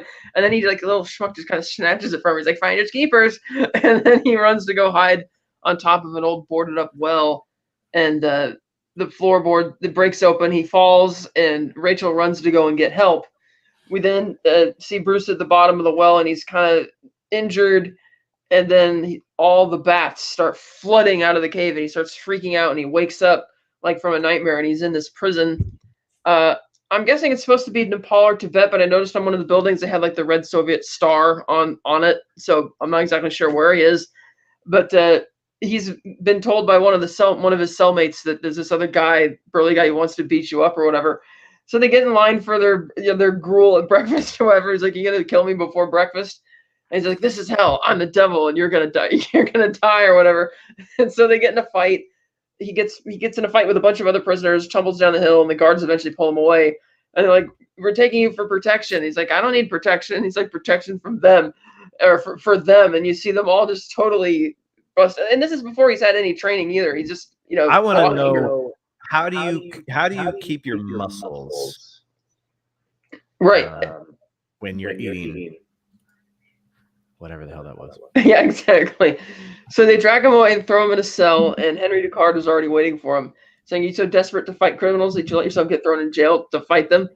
And he addresses him by his name, Bruce. And he's like, "You know my name?" And it's like, the world's too small for a person like you to disappear without a trace.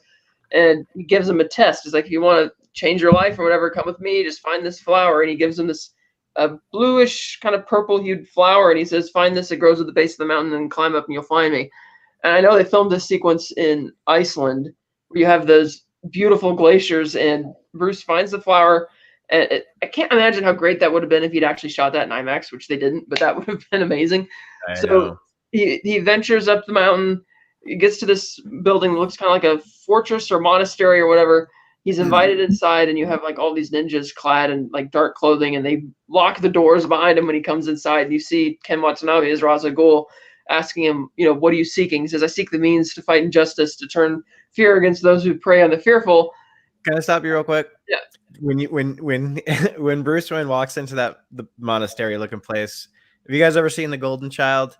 Didn't you want him to go brought the knife? A little bit. Sorry. If I may interject a It little always bit reminds about me of that scene. If I may interject about the monastery, I think this is when the beginning of the running gag with Nolan and his obsession with ice mountains. Yeah, well, Inception, it's almost like shot for shot. Yeah. Yeah.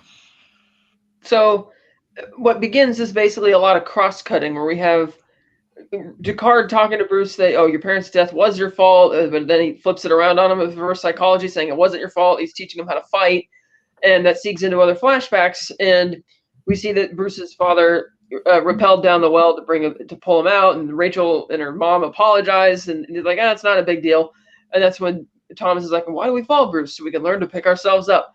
And Alfred seems kind of tuned by that. And then he's we cut back to Ducard, and he's talking to Bruce more like about what happened to his parents, and that leads into another flashback where we see, in a twist, instead of them going to a movie theater, and leaving just because the movie's over and getting shot in the alley. It's an opera that they're at, and I can't remember the name of the opera, but it does tie in whatever they're watching tied in thematically as well, not just because the guys are dressed as bats. Zorro and the Gay Blade. That's right, Zorro. It's right, Zorro and the Gay Blade, which is another interpretation. I'm kidding. That's from the Joker, I think. Yeah, I know from the Joker bit was they were watching there, but so he sees the guys in the bat costumes, and Bruce gets scared, and he says, "Can we go, please?" And Thomas covers for him and lies and tells Martha that, "Oh, it was me. I was getting kind of stuffy in there," and I guess because they didn't want to be noticed coming out the front entrance, they sneak out the side into this really dingy looking alley. And they're walking to leave, and Joe Chill shows up. He says, "Money, jewelry, wallets, fast." And Thomas is really calm. He's like, "Okay." He drops his wallet. He's like, "Come on, I'll just get it for you." And then he wants the pearls from Martha, but because he turns the gun on her, Thomas overreacts in that specific instance where I don't think Joe Chill would have shot her because he was just still kind of, he was sketchy, but he was still in control. But then Thomas jumps in the way. Joe freaks out and shoots him, and then he shoots her. And what admittedly I didn't think was a very good scene. You have Thomas lying there on the ground, and it doesn't even seem like he's been shot. Like he's just talking to Bruce like it's just another day. Like, oh, it's going to be all right. And then Martha they both die, and you have the. Can I bring something up about this scene? And I don't want to ruin the mythology of Bruce Wayne's parents dying in the alley, but in the conversation of realism, even if the Waynes at this point really didn't want to have anything to do with the corporate side of it, and Thomas wanted to focus on, the foundation, the charities, and him being a doctor at Gotham General, realistically speaking, they would have security with them. I think they're portrayed as being a lot more down to earth, and like they even ride on their own monorail. By today's standards, you would have security with you because people know who Thomas Wayne is. Right, but this isn't today's standards. This is, I know, but when you think about it, your name carries a lot, so you would have security with you. Yeah, that would go to any of the Thomas and Martha killings, whether it be going to see Excalibur or Zorro or anything. It's just a matter. Concentrates more on Bruce's relationship with his father and how he sees his father in his own eyes, and even the ending even when Thomas is laying down on the ground, that might not have been how he was dying. Maybe that was just how Bruce saw him, because it was kind of like a close-up shot with some echo, and so. But yeah, I think he was trying to show his son a different type of, like, we're more humble than that. Like, I mean, that's the only way I can really. Right, like the other flashback they have where they're riding on the train, and he's talking about we build this for free, and he's instilling the values of being a humanitarian and philanthropist as their primary motivator for everything that they do. Same thing when they had the Gotham. But it's Gotham. You have security. I'm not trying to nitpick this to death, but knowing it's Gotham and knowing you're Thomas Wayne, you would have at least one bodyguard, maybe two. They may not be near you the whole time, but it's just like, just in case. The thing is, it's not like he's a celeb. I mean, yes, people know him, but he's more corporate as opposed to, like, celebrities who would get mobbed for autographs, Yeah. So just something that I don't think anybody's ever brought up until me just now. So fair enough. I just want to say hi to Tiger Stripes in the chat. I need to watch all the Nolan Batmans again. Thank you for joining us on the first installment, Tiger Stripes. We're going to be doing this for 3 weeks. So they die, and then it cuts to the police station where he meets Gordon for the first time, and Gordon's being really nice and, like, down to earth and humanly about it. Whereas Loeb comes in, and his whole attitude is, "Great news, we got him, son." And I'm like, you really think that's what this kid cares about right now, And that seems fitting given that Loeb is corrupt, even though it's never explicitly stated. It's sort of implied in the first two movies of this trilogy. And then we cut back, with the League of Shadows, and you have Bruce and Descartes training sword fighting on the ice, and Bruce thinking he's gotten the upper hand on him. He's like, "No, you've sacrificed sure footing for a killing stroke." He knocks him under the ice, and then they find themselves sitting by a fire, and he's trying to warm up, and Roz tells him that, or Descartes tells him that, I wasn't really like this way before. I used to have a wife. I was married once. I had a wife, but then she was taken from me. And we realized, okay, this is where Descartes' belief that criminals because he tells Bruce that you know criminals are going to exploit your compassion and exploit your need for understanding, and you can tell that already the way he's talking about this, that okay, this guy's going to end up being a lot more vicious than just being another mentor, because he clearly didn't just pull Bruce out of here to say, hey, join our club, you know, for nothing. And so when Bruce gets to the final initiation where he's tasked with executing first they do the deception thing where they inhale some of what eventually is what's going to eventually be part The of fear toxin, yeah.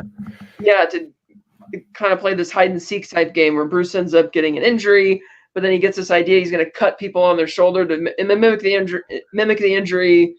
And Ducard thinks he's won, and then Bruce is like, you know, I haven't, because he don't leave any signs. It's like, no, I haven't. And that's where they present him. It's like, good, you're going to have to lead people. He's like, well, where am I leading him? He's like, to Gotham. He's like Constantinople and Rome before it. It's become a breeding ground for suffering and injustice. Become a breeding ground for suffering and injustice. It is beyond saving and must be allowed to die. And they want him to prove himself by decapitating this guy, basically with a sword. And Bruce says, no, I'm not going to be an executioner. I'll go back to Gotham and fight men like him, but I'm not going to be a murderer. And Ducard's like, oh, come on, please. Criminals mock society's laws. You know this better than most. And he says, well, I can't kill him because then what separates us from them? And he pretends to cave into Ducard's ideology just so he could grab the brand that Ra's al Ghul is holding, and he flips it up into the rafters, and it catches one of the burlap sacks on fire, and the whole place starts burning. You get in this epic fight scene. It fights Ra's al Ghul and gets out of the way. The place ends up like blowing up because it gets into like some of the powder and the acid that they use for the fire. And eventually the place blows up, and Bruce and Ducard are like sliding down the hill, and Ducard's unconscious. And Bruce uses his wrist blades to hook himself onto the side of the mountain as they go over the edge, and he just catches Ducard and is like struggling to lift him up and pull him up, and he does. And as he heads back down the hill, he leaves, or heads back down the mountain, he leaves Ducard with this Sherpa who had previously warned him to go back and not go up there. But now he just leaves him there anyway. And he's like, I'll tell him that you saved his life. And I'm like, that's coming back. So then we see Bruce walking across this tarmac, because I don't know where he found a phone to call Alfred, but I guess he did, out in the middle of nowhere. But Alfred's just there on the runway and enjoying the fact that he has inherited all of Bruce's wealth. And, you know, you can borrow the rolls if you want. And that he's been keeping the corporate... Yeah, he's been keeping the corporate hounds at bay because they want to bring the company public and that kind of thing. And one of the other, I forgot to mention, one of the other flashbacks that we saw is that the reason he said that Bruce said that he was frustrated in one of his journeys, that he wanted vengeance against Joe Chill and he couldn't get it because when Joe was paroled early in exchange for testimony against Falcone, it was a public hearing because Falcone bought out the judge so that way they could have a hitman kill Joe Chill outside. And Bruce was actually waiting with a gun to shoot him and didn't get the chance. And when Rachel takes him away and puts Bruce in the car and they go driving and he reveals that he had a gun and he's arguing with her about, well, maybe revenge and justice are the same thing and your system's broken and all that. She shows him just how decadent Gotham really is. And like this depression that creates Joe Chills, there's 100 more of them being made every day. And if you really like Falcone and want to thank him for killing Joe Chill for you, well, then here you go. And she drops him off in front of his his seedy bar. She gives him two really fun slaps. Yeah, fun little soft slaps. And she's like, your father would be ashamed of you. And so he realizes she's right. He throws the gun away. He goes inside the club. He gets searched. And he sits down, and Falcone talks to him. And he's like, oh, a gun. You don't even have a gun. I'm insulted. He's like, what are you doing here? He's like, I want to show people that I'm not afraid of you. And he's like, dude, you got everything to lose. What the hell are you doing down here? You're Bruce Wayne. You're the Prince of Gotham. You got to go 1,000 miles before you meet somebody who doesn't know your name. So don't come down here and tell me you think you know all about, fear and suffering just because your mommy and daddy got shot, but you don't. And he says, look around here. He says, there's a lawyer, there's a judge, and there's a commissioner. And he pulls out a gun. He's like, I would not have any hesitation in blowing your head off right here, right now. That's power you can't buy. That's power. Tom Wilkinson doing a great Chicago accent, by the way. Yeah. He's so good in this role. And so then he just Falcone puts the gun away, and he's like, yeah, you got guts, kid. I'll give you that. And you know what? Jill told me that your father begged like a dog when we were in jail. And, just for the hell of it, his thugs beat him up and throw him outside. And then Bruce goes over to this homeless man, and he pays him money to exchange coats with him so he could look a bit more ragged, and then he runs over to the ship that's about to set sail so he could travel the world. And as he told Descartes that he abandoned a lot of the preconceived notions that he had about crime, that the first time he stole, it was so he wouldn't starve. And it's like Descartes was initially encouraging of him understanding the dimensions of crime, even though Descartes' philosophy, as he keeps talking to Bruce, goes against that by saying, you shouldn't understand the criminal, you shouldn't listen to them, and it's like building that type. So that was an interesting stuff that was going on, and it's very good that he used the cross cutting, because I don't think that's Nolan playing with time just because he usually does that.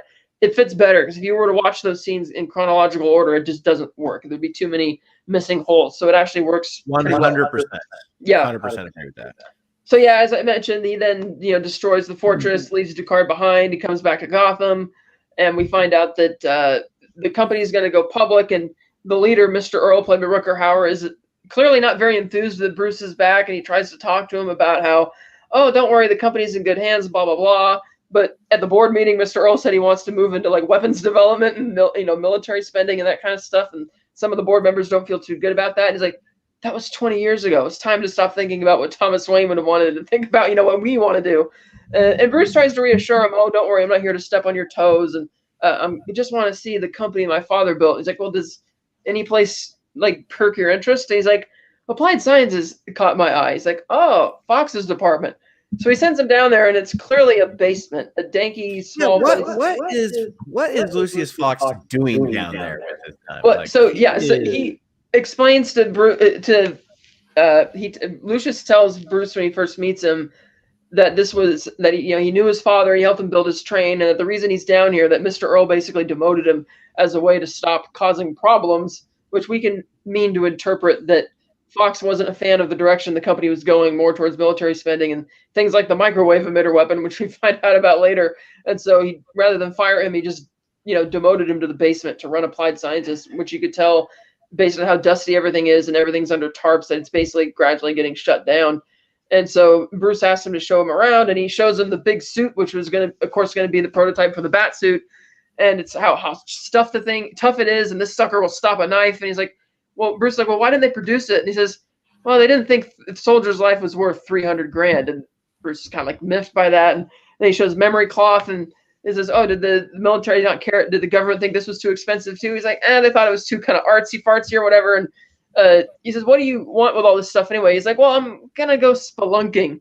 And at first, and they have the beginning of this little fun back and forth where clearly Fox knows that he's up to something, but he doesn't honestly care what it is. And he's like, the way I see it, all this stuff is yours anyway. And That's a great line. That's a great line. And he's like, but don't think of me as an idiot. He's like, fair enough. And then, of course, Morgan Freeman does the best delivery. He just nods like, like, fair enough. Why I see it, Mr. Wayne, all this stuff is yours anyway. Yeah. Morgan Freeman. Yeah, he just nods like, yes, that's right. Don't you underestimate me. And what's that over there? Oh, after they have that kind of be interested in that. He turns his head, and he's like, what's that? He's like, oh, the tumbler. Oh, you wouldn't be interested in that. And they cut to this great bunker, and they're driving it, and he's like, it was originally built as a bridging vehicle. The idea was you get two of these things, jump a gorge, and drop the bridge, and we could never get the damn bridge to work, but this thing works just fine. And Bruce, of course, revs up the engine. He's like, not now, of course, not now. And Fox tries to pull back on the brakes, and not now, pulling it all down. And Bruce, I don't know what war they were building that thing for. I know. It's like any recent one. And Bruce is like, does it come in black? What do you think? So he goes to Alfred, and they're talking they go down into the bat cave, and he has the big moment where he stays there, lets all the bats kind of envelop him, and he just kind of faces his fears, and he starts building, brings down a couple shelves to start this makeshift bat cave. And well, it's not IKEA. Like, he's hanging lights. Yeah, Alfred's like, well, if you want to buy this stuff, we can get this from Hong Kong, we can get this from Italy, whatever, but we're gonna have to buy it in bulk so as not to look suspicious. And he's like, how many? He's like, oh, I'm thinking maybe 10,000. So it's like, oh, at least we'll have spares. Meanwhile, we have a parallel story going on where we meet Dr. Jonathan Crane. He's in court, and he's getting Victor Zsasz out of jail by recommending that he should go to Arkham. And who knows, maybe Zsasz does deserve to be in Arkham because it's Victor Zsasz. But well, it's also, I just do want to point out, like, this is awesome that they brought in Victor Zsasz. We're talking like C-level, like, no, not C-level, but like an obscure villain who gets at least a little bit of screen time, which I thought was pretty awesome. Yeah, he shows up in a few scenes in this movie. And so he recommends that Zsasz be sent to Arkham. He's like, in my opinion, Mr. Zsasz. And he's got those great glasses and the haircut. He's so sinister. And Rachel's just rolling her eyes. And she confronts Crane out in the hallway. And she's like, why? This is like the third of Falcone's thugs that you've had committed to Arkham. And he's like, well, organized crime must have an attraction for the insane. And he turns his back on her. She's like, or the corrupt. And he stops in his tracks and he looks at the district attorney and he's like, Mr. Finch, you might want to remind Miss Dawes of what implications she's authorized to make, if any. And he walks away and Finch is kind of concerned for Rachel. And he's like, don't bark up this guy's tree, leave him alone. She's like, how can you say that? He's like, as much as I want to get Falcone, I care about you more. And she's kind of like, oh, and they kiss. And Bruce is secretly watching them from outside as he's pretending to use the payphone. We see Crane goes to meet Falcone, and he says, I got a problem. And he's like, well, no more favors. I've been bringing your stuff in for months. He's like, well, we are paying you for that. And he's like, well, look, what do you want? And he's like, well, there's this girl at the office. He's like, whatever, I'll buy her out. And he's like, not this one. And he's like, oh, idealist, huh? I got ways that we could deal with that. And Crane's like, I don't want to know. And Falcone's like, yeah, you do. And so meanwhile, Bruce in his first makeshift bat outfit, which does not have the cape or the cowl yet. It's like the part of the suit, and he's got like a ski mask, and and he sneaks into the GCPD and uses what's revealed to be a stapler to hold Gordon at gunpoint, and says, every week, you're a good cop. Every week Falcone brings in drugs, no one stops him. Why? He's paid up with the right people. Well, what's it going to take to bring him down? It's like, well, you're going to need a DA brave enough to prosecute and and leverage on Judge Faden. And he tells him, well, Rachel Dawes, and he takes off, and Gordon's like, I ain't having this. And so he starts chasing after him with a gun, warning him to freeze, but Bruce ends up getting away. Doesn't make a very soft landing, kind of bangs along the wall, sliding down the fire escape. And the cops are like, who was that guy? He's like, just some nut. And so then we see, meanwhile, we get to meet Arnold Flass, who's the corrupt partner of Jim Gordon from Batman Year One. And Flass is Flass is kind of racketeering a little bit, and Gordon's having a problem with that. And Flass is like, man, Gordon, if you don't take a little slice of the pie, people are going to start getting worried about you, and whether or not we could trust you or not. And he's like, I'm no rat. And I like that Gordon was really defensive about that when Flass insinuated that he might turn on them, because even there's certain things which, like certain lines that Gordon won't cross. He's like, I'm no rat. But he does qualify it by saying, like, and even if I were, who would I be able to rat to in this town anyway? And Flass just laughs it off because he thinks that's so funny. And later we see Flass. But it does keep him alive. Yeah. And then later we see Flass, after dropping off Gordon back at the police station, he goes to meet with Falcone. And Flass is like, hey, man, there's word on the street you put out like a hit on this girl from the DA's office. He's like, have you seen her? Young, pretty thing, man, that's not going to be hard to cover up, even in a place like Gotham City. And Falcone's like, never underestimate the inner workings of this city. People get mugged coming home from work every day in the week. Sometimes things just go bad. And Bruce is secretly listening to this conversation. Meanwhile, we have a later scene where Falcone and Flass go down to the docks, and it's not clear why Falcone decided to personally go to this meeting, since this drug buy, because this is the same drugs that Gordon mentions are coming in every week. But he's there, and it's going smoothly initially. Flass goes over to the shipping container, and he sees that there's a bunch of teddy bears and a bunch of rabbits. And he cuts open the teddy bear and takes out the drugs. He's like, "Oh, continue, guys."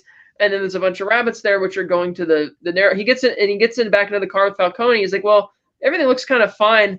And he says, well, only half of it, only the bears are going to the dealers, and the rabbits are going to the man in the narrows. And Flash is like, well, what's that about? And he's like, ignorance. And Falcone's like, ignorance is bliss, my friend. Don't burden yourselves with the secrets of scary people. And so, which is kind of a lie, because we'll find out in a little bit. Falcone actually does know a lot more about it than he's letting on. But then Batman shows up, and they play it like a horror scene where the first guy who walks into the shipping container to get like the last shipment just kind of gets attacked, and you hear it, and the guards are like, or the other thugs are like, Sykes, you know what's going on? And they walk forward, they're like, Sykes. And then Batman just kind of swoops by in the background, and you see him get the next guy, and then he gets the next guy, and then there's one criminal thug in particular who's really panicked, and he's got like a Kalashnikov, and each time he hears something, he spins around and fires more bullets, and Flash is like, I better check it out. And he sees that these guys are getting jumped in. He goes back to Falcone. He's like, we got a problem. You better bail. And Flash gets back to his car and manages to get away, but Batman catches Falcone, pulling him through the sunroof, and Falcone's like, oh, who the hell are you? And he's like, I'm Batman. So then a little while later, Gordon shows up at the crime scene, and he's totally just not into it. He's like, what's it matter? We're not going to be able to tie it to Falcone anyway. And this cop's like, I wouldn't be too sure of that. And he gestures, and Gordon's like, huh? And he sees that Falcone has been chained to this big spotlight that's shining in the sky, illuminating the bat signal. Which would cause third-degree burns. Yes, it would. And Gordon's like, cut him down. And so, although the entire warehouse scene has my favorite line, with the goons shooting all over the place, trying to follow this shadow coming after him. He's just like, where are you? And then he turns around. Great. So then after the bust, Batman goes to visit Gordon at his home, and he's like, why you trust him? He's like, well, I think you're here to help. And Wait, hold on real quick. Who did it better? I'm Batman. Keaton or Bale? Who did it better? Keaton. Your audio's kind of really fuzzy all of a sudden. Yeah, you're a little fuzzy, sir. It was fine before. Better? Like really crackling, kind of. No. That's weird. Okay, continue on. Sorry. Okay, so he's talking to Gordon outside his house, and we see that Gordon has a wife and a son and a baby girl, and Keaton, because he was first, yes. And so he tells him about the bust, and he's like, man, you're really ballsy that you did this. And he's like, well, and Batman says that, well, only half of the drugs are going to the dealers, the other half is going somewhere else. And he's like, well, and Gordon's like, where? And he's like, well, I don't know, but I think your partner knows Flash. Like, and Gordon's like, Flash won't talk. He's like, he'll talk to me. And he's like, well, so what do you think? He's like, what do you think of? And Batman's like, well, what do you think of me? Because he's still kind of gauging how much he could really push this potential relationship with Gordon. He's like, Gordon's like, well, I think you're here to help. And he turns to look at him, and Batman's just gone. He's like, but I've been wrong before. And so then we cut to the scene that we mentioned before, where Flash is at the falafel stand, and he pays for the meal, but then he steals money from the tip jar, and the guy's like, Flash, I have kids to feed. It's like, what, they don't like falafel? And he starts stuffing his face, walking down the rainy alley, and then Batman catches him with his like cling wire and flips him upside down, raises him up high, and starts doing a deep interrogation. Where are the other drugs going? He's like, I don't know, I never knew, I swear to God. He's like, swear to me. And he drops him nearly all the way down to the ground before grabbing again and pulling him up. He's like, tell me. He's like, I never knew, never. They never told me anything. I just knew it was going to something in the Narrows. He's like, why? And he says, because there's something else in the drugs. What was in it? I don't know, please. And he's like, and then he lets Flash go, and yeah, swear to me. And so then we cut to the Narrows, and Batman's he's scaling the walls, and we see the Narrows is for the first time. It's it's like Kowloon, the famous walled city from Hong Kong. Was it Hong Kong or Shanghai? Hong Kong, and that's it was near Macau. I don't know why I remember. Nobody's gonna know the difference. Yeah, so it's gone now. But the idea is that this place was such a hive of scum and villainy, and such walled in, had its own security, their own kangaroo law enforcement, all this kind of stuff. Like the real cops wouldn't even go in there. It was like its own entire criminal enterprise of a slum. And the Narrows is clearly, and the Narrows is clearly styled off of that, except it's got Arkham Asylum at its heart. And as Batman is scaling the walls, you hear this domestic argument going on in somebody's house, and this little boy comes out and steps on the balcony, and he's like, wow, it's you, isn't it? The other kids won't believe me. And Batman tosses him one of his gadgets, and then he keeps that little kid, by the way, is the actor who went on to play Joffrey in Game of Thrones, actually. Little did he know he would become the greatest little shit in all of HBO history. Exactly. And so Batman keeps climbing up the walls, and he's using this like night vision periscope gadget to kind of scan the different buildings, and he finds the stuffed rabbits with the drugs, and he goes inside, and it's revealed that Jonathan Crane is the mystery man from the Narrows. and he's meeting there with some thugs to intercept the drugs. And after they pick it all up, Crane's like, destroy all traces. So then they start pouring their gas cans along, and Batman strikes, talking some guys out, and Scarecrow. You need to lighten up. Yeah, he puts on his mask. And he's like, in my opinion, you take yourself too. He douses him with the gas. He's like, you look like a guy who takes himself a little bit too seriously. And of course, because Batman's under the influence of it, he sees all these bats flying out of the mask. He's like, you want my opinion? You need to lighten up. And he lights him on fire with the match. Batman jumps out the window, falls into the alley, and the people are seeing him. And he kind of stumbles into another side alley, uses his cling wire to escape, rappelling higher up, and ends up on a rooftop and then into another alley. And he calls Alfred for help. And as Alfred's driving him back, you actually see that Batman's like scared, like really vulnerable, like he really fucked up. Like you've never seen Batman like that before in any. And Alfred is just crying, just thinking he's about to die. And it's like, geez, this is really, really deep and vulnerable. You've never seen him like this before. I can't really remember seeing other superheroes like this up to that point, really either. That level of fear and stuff. And so he eventually wakes up, and it's so good. It is. That's what I mean. It's excellent. He wakes up and he's like, "How long was I out?" And he's like, 2 days. And Fox shows up and says, "Hey boys, that's stretching it, Mr. White." Yeah, Fox. Oh, that's right. I'll mention that bit in a minute. So Fox reveals that he made an antidote, and then he leaves, and they make this little jokes. He's like, "What? Were you going out to nightclubs or something like that, Mr. Wayne?" He's like, "Oh, you hit up the clubbing, and then somebody's passing around weaponized hallucinogens." And so Fox leaves, and they clearly, because Alfred knows that Fox is in on it, obviously, because he's been supplying the tech, so it doesn't really matter.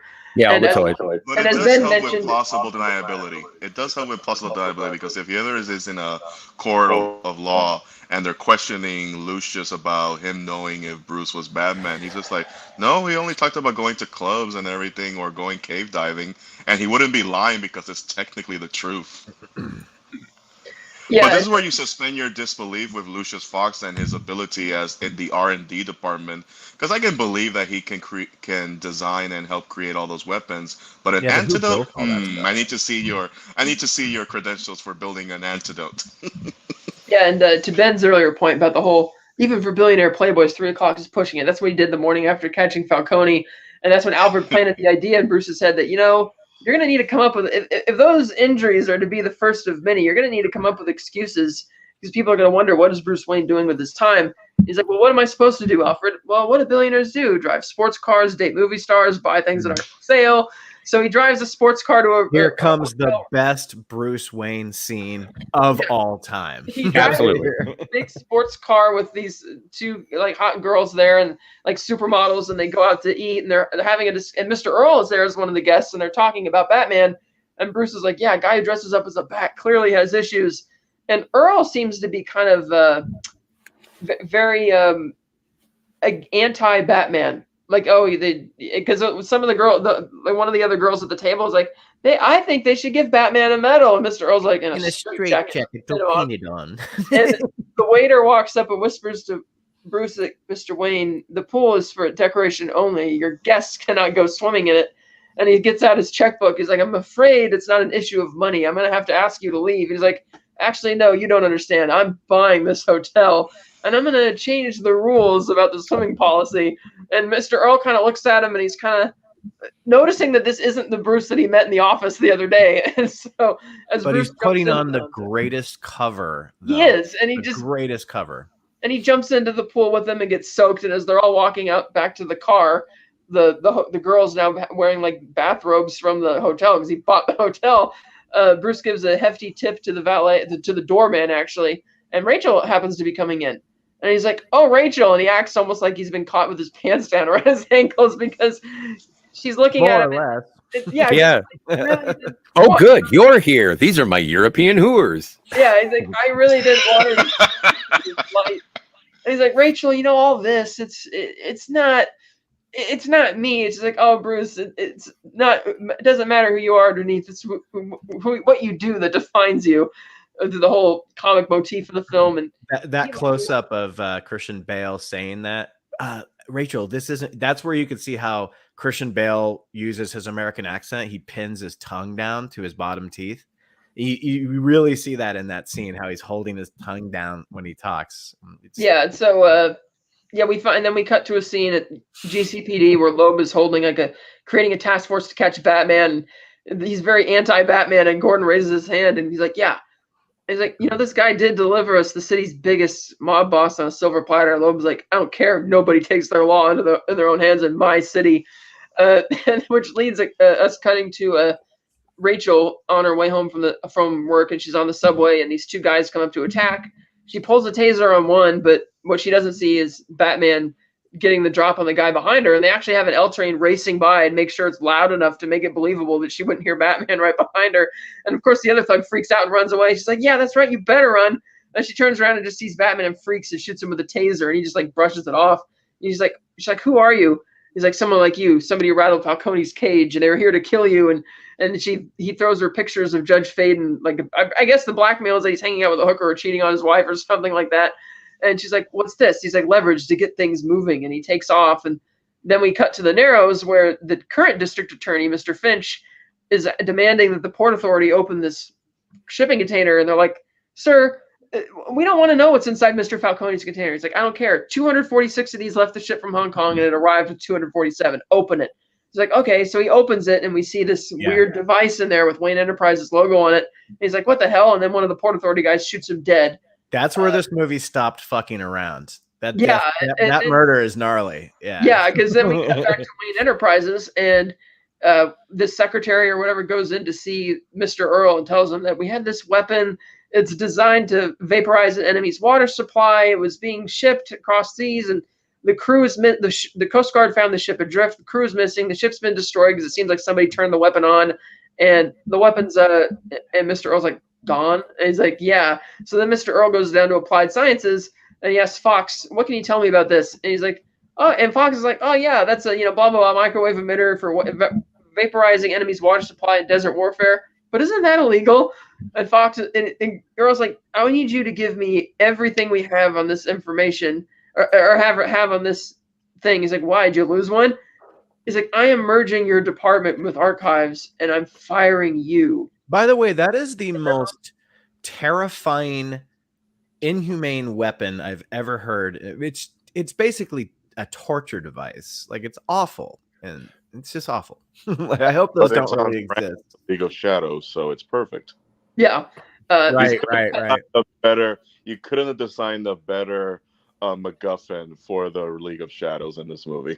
Yeah, and because it is really shadows and vaporizes people. Although, if I can go back to the harbor scene where the DA Finch gets killed, I remember showing my nieces and nephew Batman Begins for the first time, and they were between the ages of 8 and 12. And when we got to that scene, all of a sudden my niece turns to me and says, "I don't like this movie anymore." Yeah, well, he goes back for second and third shots. That's hardcore. That's mob hit stuff. And to the point of League of Shadows, Crane had also told Falcone that he's coming here, and he's not going to want to hear that you jeopardize the operation to get your little thugs out of jail time, that kind of thing. And to that point as well, Crane does go to see Falcone at Blackgate, or what I assume it's Blackgate. They never name it. Then he goes inside the cell. He's like, yeah, and Falcone's like, yeah, Dr. Crane, the walls are closing in. I don't know how long I'm going to make it. Blah, blah, blah. A few more days of this food, and it'll probably be true. Because he slashed his wrist looking for the insanity defense type thing. And Crane just sits down kind of callously. He's like, what do you want?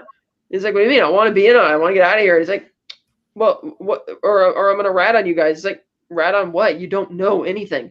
He's like, not so fast, Dr. Crane. I always get to know my enemy, the people I'm going into business with, and make sure I know all of their secrets. Like, I'm sure you don't want them to know, don't want the cops taking a better look at the drugs that they seized at the docks. And I'm sure you don't want the cops finding out about the experiments you perform on your inmates at the nut house. And I love how Crane reacts to this. He doesn't overreact. He doesn't freak out. He just kind of takes a breath, and he's like, takes his glasses off. Would you like to see my mask? And he's like, and then he gets really sadistically excited. He's like, I use it in my experiments. And he pops open the briefcase, picks it up. And he's like, yeah, probably not scary or intimidating to a guy like you, but these crazies, they can't stand it. And he puts it on. And Falcone's like, since when did the nut take over the nut house? And then he just hits the switch. He starts gassing him. And he's like, they scream and they cry, much like you're doing now. And it's not really clear what Falcone is seeing. It's like the effects are kind of blurry. It's just sort of, I don't know. I couldn't tell what. Maggots. It's just a scarecrow. That's right. He kind of just sees that because when Rachel will later go to see, he's just mumbling scarecrow. And so Bruce, meanwhile, he's about to have his birthday party. Rachel comes by and gives him his present. And he's like, what, you're not staying? And she's like, I can't. Some of us have real work to do. Because she's still kind of being a little condescending towards him, but trying to be nice about it. But then she gets a phone call. She's like, what? That's ridiculous. Get us our own psychiatrist down there right away. I'm heading down there to Arkham. And Bruce is like, what's that about? She's like, oh, the judges signed off on Falcone being moved to Arkham today. He's like, Rachel, you can't go to Arkham. That's in the Narrows. And she's like, well, I'm going. Sorry, Bruce. I have a real job, real life. Got to go. Enjoy your party. And I'm sorry, Kat. These are the scenes where I really like Katie Holmes more so than Maggie Gyllenhaal. Not as a full body of work, but as Rachel Dawes, because she's such a determined woman. Who's trying to do the right thing. I always thought Gyllenhaal brought in smugness to it, just like an eye roller type. Like she didn't. Anyway, yeah. No. You're going over the summary, but I'm popping in on those little things because I appreciate Katie Holmes in this movie, even though a lot of people shit on her for some unknown reason. I don't know, but maybe she was too young. But anyway, continue. They shit on her, and I'm just going to be very blunt about it. She wasn't sexy enough to be worthy of the femme fatale of Bruce Wayne. So they bring in Maggie Gyllenhaal. Yeah, yeah, but if you look at Marianne Cotillard in The Dark Knight Rises, that's what very different character. Supposed to be about 9, 10, 11 years later. I'm talking about sex appeal, and that's why they got shit on so much, because there was no sex appeal. I always found Katie Holmes to be very sexy. Ditto. Yeah. If you hung out in the circles I did, people would not share your appreciation. Well, I'm glad I didn't, sir. Yeah, different strokes to move the world. So she drives off, and Bruce opens the present, and it's the arrowhead. And he's like, oh, and it says with a note saying "Finders Keepers." And and no sooner than she drives away, he turns around and starts running towards Alfred. And he's like, "What are you doing?" He's like, "I gotta go." He's like, "What do you mean you gotta go?" And he's like, I gotta get down. It's emergency. Tell. He's like, "But the guests will be arriving soon. Don't worry. Just tell him that joke you know." And he takes off into the Batcave and takes off to the Narrows. And we actually saw from the decorations that it's supposed to be his 30th birthday. Yeah. Christian Bale was only 2 years older than that when they filmed this movie, actually. So still close enough. So Rachel rushes down to the Narrows, and Crane is kind of frustrated to see her there because she's at Arkham looking at Falcone. And she's like, isn't it a bit convenient for a 52-year-old man with no prior history of mental illness to suddenly have a total psychotic breakdown? And Crane's like, well, as you can see, there's nothing convenient about Mr. Falcone's situation. And she looks in the cell, and he's like strapped down, and he's kind of zixing out, and he's like, Scarecrow. And she's like, what's Scarecrow? And he's like, victims suffering paranoid delusions tend to envision them as having an external tormentor, in this case, a scarecrow. And she's like, and that's it. I'm going to have my own psychiatrist come here as I could. I'll see you tomorrow. She's like, no, he's going to come here tonight. We're going to have blood work on him immediately. And Crane is frustrated because he could have, given Falcone a cocktail of anything to clean his blood out. And he's like, I could have covered it up. But now that she's pushed it that far, he's like, come with me. There's something I want to show you. And he puts his key. He deliberately interjects as Rachel is reaching for the elevator, and he puts his key in there to turn it so they can go down to the basement. And he walks her down this aisle, and he pushes open the double doors very arrogantly, almost in a way like his body language says, well, I tried everything, you wouldn't let it go. And he pushes open the doors, and he's like, here it is. And she sees all the inmates down there with armed guards, and they're having what looks like a meth lab kind of, and they've cut open the pipe for one of the water mains, and they're just dumping it in there. And he's like, this is where we make the medicine. Perhaps you should have some clear. Well, and it's so beautiful because it's like this would have been the moment in any other superhero movie where the villain would have monologued, and instead of doing so, he flings open the doors and just shows her everything. And it's not until later that it's specifically explained. Right, and she flees and gets in the elevator, and then Crane shows up, and he's got a scarecrow mask on and douses her with it. They carry her unconscious into that little basement area, and they lie her on a table, and she wakes up, and Scarecrow asks her, who knows you're here? And for her, what she's afraid of is like all these worms and maggots like coming out of his mask. It's like, who knows? She screams, and then they hear a big crashing sound, and Crane looks up and he just pulls the mask off, and he's like, huh, he's here. Like, who? The Batman. And he's like, what do we do? He's like, what anyone does when a Prowler comes around, call the police. Like, you want the cops here? It's like, they can't stop us now. But the Batman has a talent for disruption. And he's like, call the police and bring him down here. The police will take him down.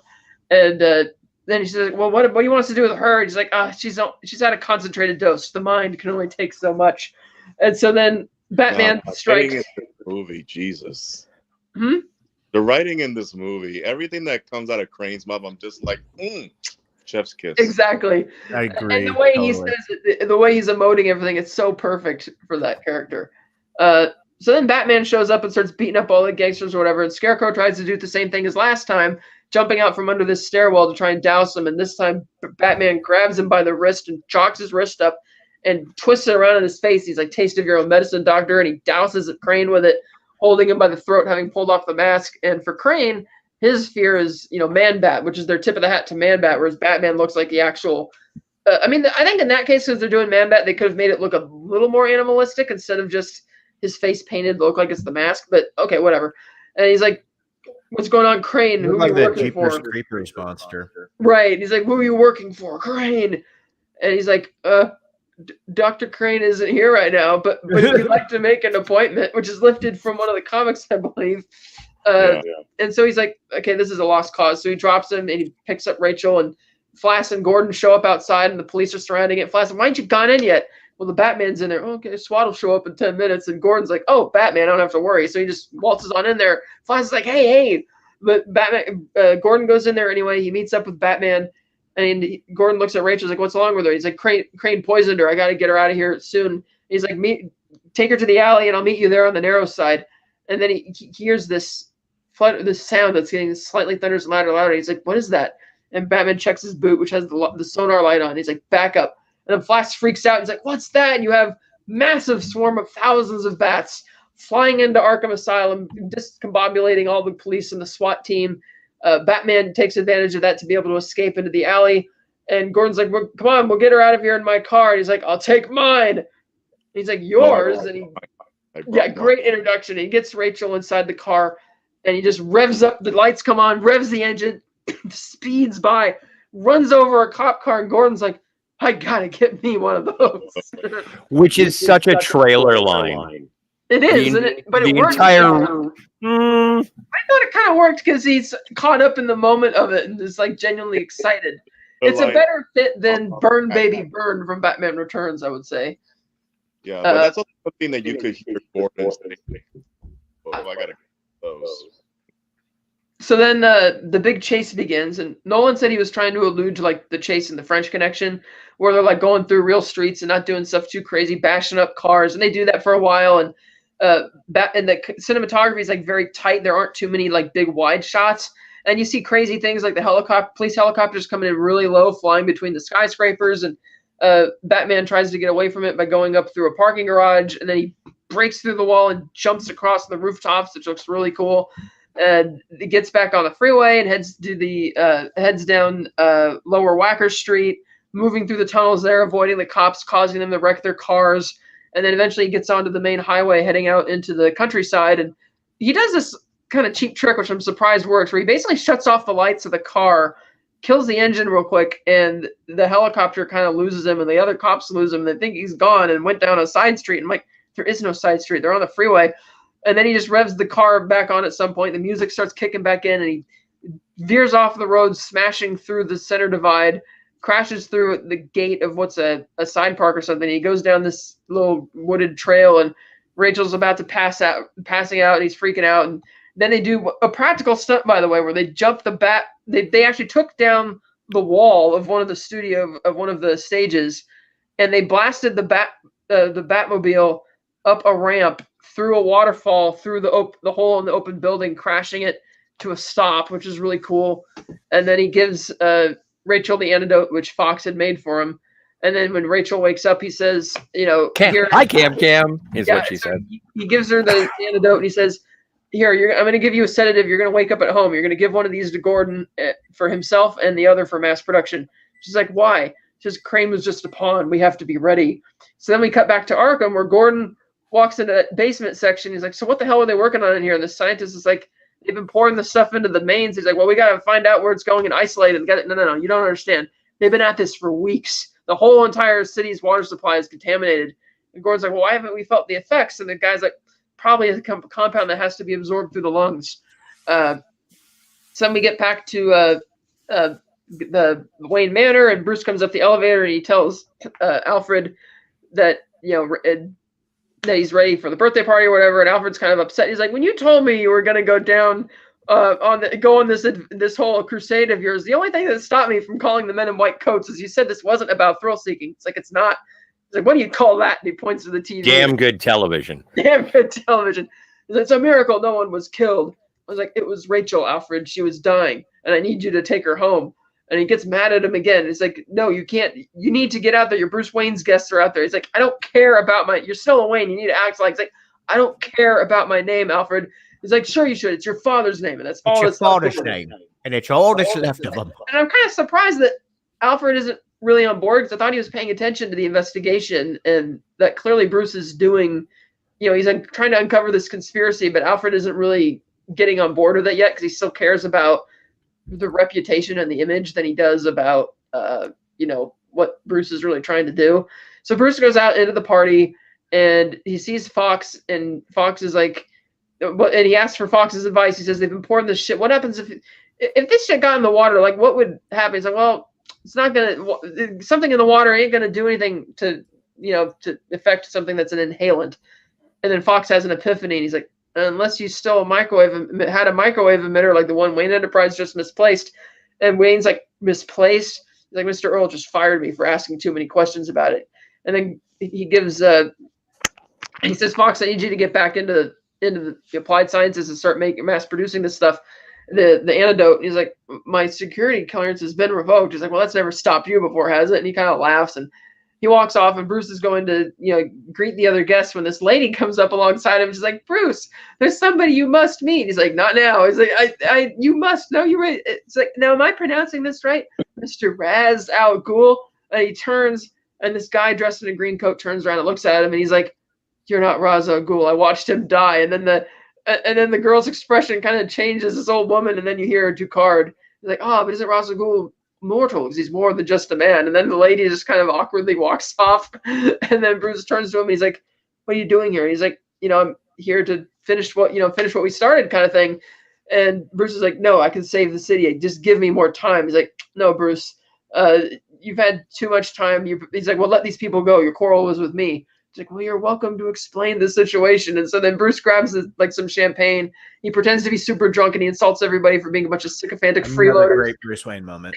Yeah, and then I was going to say second best Bruce Wayne moment of all time ever. And the board member who's sympathetic to him looks up at him sternly and says, the apple has fallen very far from the tree, Mr. Wayne. And they all leave. And Ducard's like, well, amusing, but pointless. And he's like, what, you can't do, and he gives his little villain speech in a way. He's like, and Bruce is like, what, you sacked Gotham before? He's like, of course. We've done everything. We loaded trade ships with plague rats, burned London to the ground.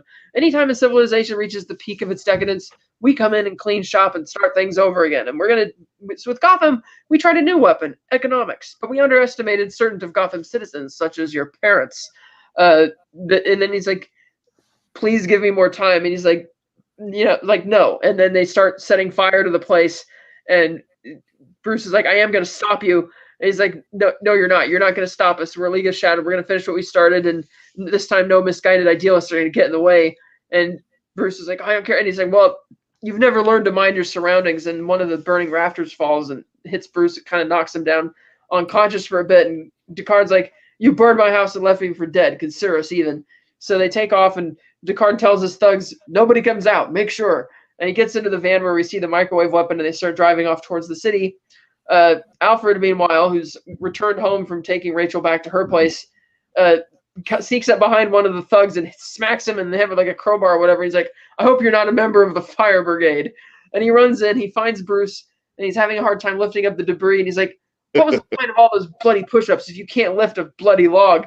And so Bruce lifts it up. They race into the elevator to go down to the Batcave, and Bruce is like really despondent. He's like, "What have I done, Alfred? My father's legacy, everything." And he's like, "Well, why do we fall, Bruce? So we can learn to pick ourselves up." And so they go into. He's like, "You haven't given up on me yet, have you, Alfred?" And he's like, "Never." So then we cut to Rachel. She wakes up at home, sees the antidote, and rushes off to go get Gordon. Meanwhile, at Arkham Asylum, we see that, true to Descartes' word, they've infiltrated every aspect of Gotham society. And the guards start letting out all the inmates. They blow a hole in the side of the building. The inmates start running out, and the Gordon calls for backup. The SWAT teams are showing up, and the Descartes' van is the last one allowed across the bridge, which makes me wonder, if you didn't have that one car, then if they didn't let your van across the bridge, there goes your whole evil plan. They try to. That was always fun. Never thought about that. Yeah. So they're ready to turn on the machine, and Rachel saves the little boy from earlier from some of the thugs who are running around and all the crazy inmates. And should have let him die. The kid walks up to he walks up to like the SWAT man, the guy in the SWAT uniform. He's like, "I can't find my mom and dad." He pushes him away, and Rachel's like, "Hey!" Fuck out of here, kid. And then Descartes jumps out of the truck. "Well, gentlemen, time to spread the word, and the word is panic." And he turns on the machine. It starts vaporizing all the water in the Narrows. Descartes puts on his gas mask. Everybody starts freaking out and panicking. Flash thinks that people are turning into zombies, so he pulls out a gun and nearly shoots him. And Gordon smashes him on the head because Rachel's already given him the antidote. And she cuffs Flash to a pipe outside, and everybody's starting to freak out. And then we cut to Batman assembling his arsenal. He takes off to come to the city. Meanwhile, Gordon's freaking out and calling Loeb. And Loeb's like, Gordon, all the city's riot police are on the island with you. And he's like, "Well, we're getting quickly overwhelmed. We're out of power." And then we see Crane riding on the back of one of the riot police's horses, and he catches up to Rachel and the boy, and she's like, "Crane," and he's in his straight jacket, which has been untied. He's got the Scarecrow mask on. He's like, "No, Scarecrow," and he starts riding after them. And then Loeb was like, "Gordon, there's no one else up to send." And then the tumbler just zooms by, jumping the gorge like it's designed to do. Lands, and Gordon's like, "You mean I'm on my own?" And the tumbler lands down next to him. And Batman gets there and he tells him what the plan's going to be. He says, "No, they're going to load this machine onto the monorail, and they're going to take it to Wayne Tower because that's where the central hub of the water main is. It's going to contaminate, set off a chain reaction, and hit the entire city." And Gordon's like, "Yeah, covering Gotham in this poison." And he's like, "I have a plan. Can you drive stick?" And he's like, "Oh, sure." Which I love the idea that this plan also hinges on just giving Gordon the keys to the Batmobile, which is so cool. So, Meanwhile, Rachel and the boy have running away from Scarecrow, and they find themselves cornered in an alley, and Scarecrow catches up with them. And for her, he's just a regular guy on a horse because she's inoculated. But to the boy, it looks like the horse is like breathing fire, and Scarecrow's eyes are like on fireballs, and kicks the horse up into the air. And he's like, "There's nothing to fear but fear itself," with this distorted voice. As the boy sees it, it's a distorted, scary voice. But then it cuts to Rachel's perspective, and he's just a regular guy. And he's like, "But I'm here to help." And then she just shoots him with a taser, which kind of zaps him right in the eyes. I have very little about this movie that I don't love, but I don't like the Scarecrow's last moment. I mean, I like the scene itself, but I feel like they reduced him a little bit too much. Yeah, he just sort of drops out of the movie based on one taser blast. Yeah, that was kind of disappointing. I thought that for sure Batman was going to show up with him again at some point during the riot. So at first I was fine with it, and I was like, "Oh, of course he's coming back," but then he doesn't. But that's usually how it is with some of the Rogues Gallery. Once you pull the currents out of them, they're just feeble. So it kind of makes sense that he just went, bitched out. Yeah, it's true. So then we cut to Batman arrives, swooping down onto the platform while the League of Shadows is loading the machine on the monorail, and Descartes' like, well, you took my advice on theatricality a bit literally. And Bruce is like, "I could deal with 2 of your pawns." And he's like, "Well, as you wish." And as Descartes raises up, 2 other guys come down. Batman quickly takes them out. The monorail takes off, and Bruce uses his cling wire grappling gun to grab onto the bottom of the monorail, and he's swinging underneath it, and the train quickly departs Arkham Island, and Commissioner Loeb sees it flying down with Batman dangling underneath. And shortly after, the tumbler comes jumping across the gorge again with Gordon in the seat, kind of freaking out. It's like, "Oh boy," as he's like racing through the streets to try and get up with a plan, which we haven't been told what the plan is yet, but we're just kind of watching it at this point. Batman eventually rappels back up to the train, crashes inside, and Descartes is genuinely shocked to see that Batman has made it this far. He's like, "Oh, you'll never learn, will you?" And they get in this like close quarters fisticuffs fight. Batman knocks him down on the ground, and meanwhile, Gordon brings the tumbler to a stop, and this guy is kind of standing on the street. He's like, "Whoa, nice ride, man!" And as Gordon plunges down into the lower body where the cannons are, he's ready to aim, and then the guy who's talking to him can see that these like cannon guns are raising out of the front of it, foreshadowing the Bat Pod, I guess, from later the next movie. And he's like, "Whoa, man!" And he just kind of backs away, like he doesn't want to be a part of whatever this is going to be. So then Gordon pulls the trigger, firing. He's like, "Yeah, I got it." And Batman, meanwhile, is kind of beating up on Ducard, and he severs the train's brakes, beats Ducard down, and Ducard flips him over. And he's like, "You never." And he's like, "You finally learned to do. You're not going to do it as necessary either. You're never going to." And that's why you never learn to do it as necessary, and that's why you can't stop this train. And Bruce is like, "Who said anything about stopping it?" And he looks up and he sees that the brakes are severed, and that the monorail railway is collapsing as Gordon is shot at with the cannons. And the Batman flips the card over. He's like, "You never learned to mind your surroundings," which I didn't care for that line because it seemed kind of cheesy in that instance. And he's probably a studio note. Yeah, and then he's lying there, and Ducard's like, "Well, yeah. you finally learned to do what is necessary." And Bruce is like, "I'm not going to kill you, but I don't have to save you." And Ducard's like, "Huh?" And so he throws the batarangs behind him. And I like the idea that it looks like he's throwing the batarangs, but it blows the train like in half. So I don't know if there were like grenades attached to it or something. Oh no! Did you guys notice that Did you guys notice that tiny little detail where Batman is fighting Ra's, who's using a sword with his bat arms? Earlier in the movie, Ra's tells him, "Rub your chest when you're cold. Your arms will take care of themselves." And then Bruce kind of looks at his arms. There's something to that. I know I go for those little tiny details, but there's definitely something to that because he's using his arms to block the swords and stuff at that moment, So yeah, but the way he's blocking it also falls into the fighting technique they choreograph of Casey. Right, but I'm saying the mere mention of like, don't worry about rubbing your arms will take care of themselves, and later on he's using his arms to combat the same man. Yeah, that was really cool. So then he blows the train to pieces. He opens up the wings, and the air pressure just blows him out of the train. And Ducard looks forward. He sees the rails collapsing, and he just closes his eyes and accepts it as the train barrels off the railway and crashes underneath the underground and smashes all the support columns for the building above it. And that's where we also had the cameo from Shane Rimmer, who we know from The Spy Who Loved Me, submarine captain. And he was inside the Wayne Tower managing the water mains, reiterating to the audience the threat of what was going to happen if it reached Wayne Tower. And also with the lead from Christopher Nolan's first film, Following, is the other guy in the control tower. Pressure, it's spiking. Wow. And so once it crashes, because I guess it's just something that we expect to happen at this point, the machine just conveniently just blows up, and that's the end of the threat. And Gordon gets out of the Batmobile and he sees Batman flying around up above, and he kind of looks up and waves to him. Then we cut back to it's the next day, and Mr. Earl shows up at Wayne Enterprises, and the secretary's like, "The meeting's already started, sir." And he's like, What meeting? And the doors open. He opens the doors, and Fox is handing all the board members these different papers. Like, "Fox, I seem to remember firing you." He's like, "You did. Then I got another job.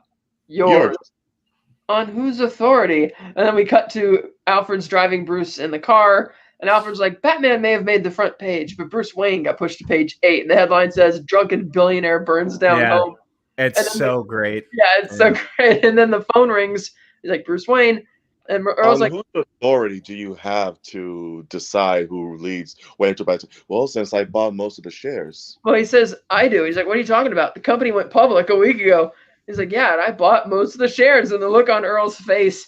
And then he continues to quote Earl. He's like, "Oh, through funds and various hedges and things like that. It's all a bit technical," which is the same thing that Earl told him earlier about his plans for the company. He's like, "The important thing, though, is to know that my company is in good hands," which is something else Earl said to him. And he's like, "Isn't that right, Mr. Fox?" "Right you are, Mr. Wayne." And he said, "Earl, didn't you get the memo?" And he just kind of indignantly kind of gruffs at him. And then we cut back to the ruins of Wayne Manor. And Rachel comes to greet Bruce, and she apologizes for what she said about him that day, about her father being ashamed of him. And he says, "No, you were right, Rachel. You said true things. I was a coward with a gun." And she's like, "Well, now that you have your mask on, your father will definitely be proud of you." He's like, "Batman is just a symbol, Rachel." And she's like, "No, this is your mask. Your real face is now the one that all the criminals now fear." And he's like, and she basically tells him that we can't really be together. Maybe one day when Gotham no longer needs Batman, which is, of course, something she's going to reiterate in the next film as well.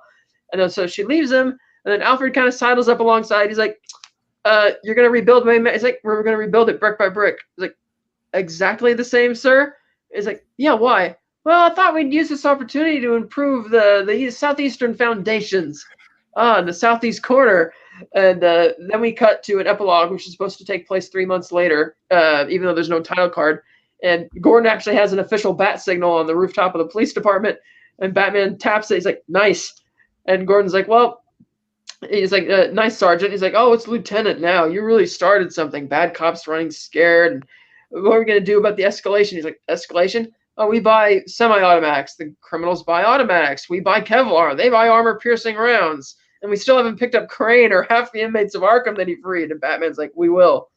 He's like, "And you're wearing a mask, jumping off rooftops." He's like, and Batman, you can tell, is just waiting. He's like, "Okay, this is not why you called me here. What's this about?" And Gordon's like, "Well, take this guy. Armed robbery, double homicide, is a taste for the theatrical like you." Leaves the calling card and hands him the Joker card, which is styled after the original Joker card from 1940. And Bruce is like, "I'll look into it." And he's turning to leave, and Gordon's like, "I never said thank you." And Batman's like, "And you'll never have to." And he just jumps off off the edge, and swoops away. Chill. And you never will. So,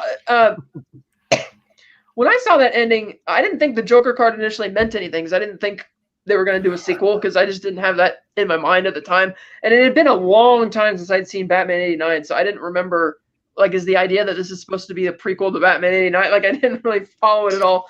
And so it's like, oh, cool, that was a fun... And so it was like a great Batman movie, but I didn't have this type of excitement that, oh, we're going to see the Jokers. I wasn't thinking in that sense, because, that just wasn't there. But it was such a good movie, though. It made him like a real person. That was going to be the Joker in the next movie. It was just a nice little plant at the end of this one, but obviously we got the Joker in the next movie. But. And this is where well done, Cat. Yeah. And this is where that was hardcore.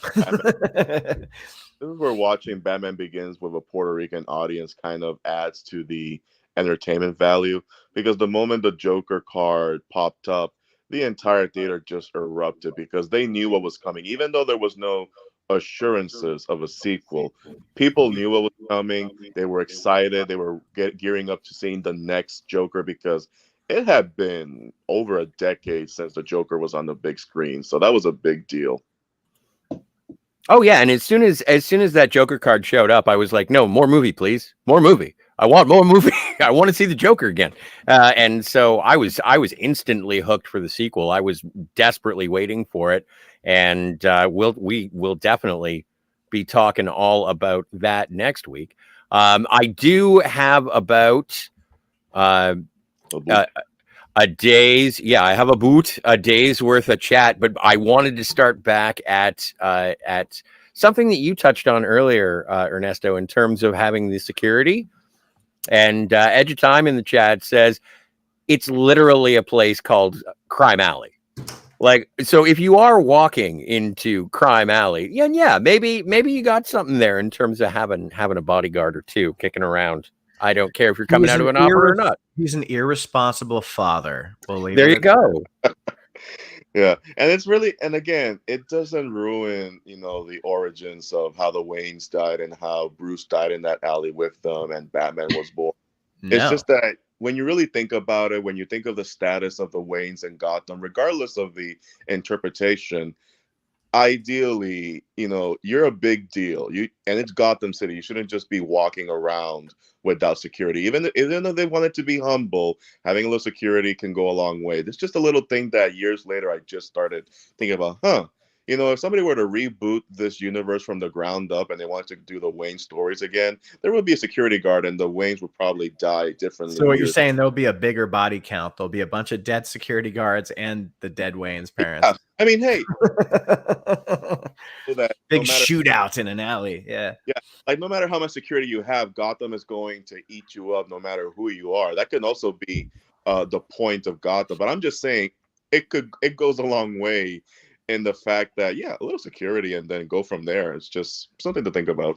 Oh, for sure. Absolutely. And Tiger Stripes in the chat expounding on what you were saying, Kat, about the Narrows. The Narrows was said to be inspired by the famous and infamous Kowloon walled city of Hong Kong, an extremely condensed fort turned neighborhood of Kowloon, Hong Kong, comprised of a maze-like hive of narrow alleyways and corridors between closely positioned buildings, notorious for its location being a hotspot for triad and criminal activity, and police corruption and informal hands-off jurisdiction that did not allow them to pursue criminal organizations within the district.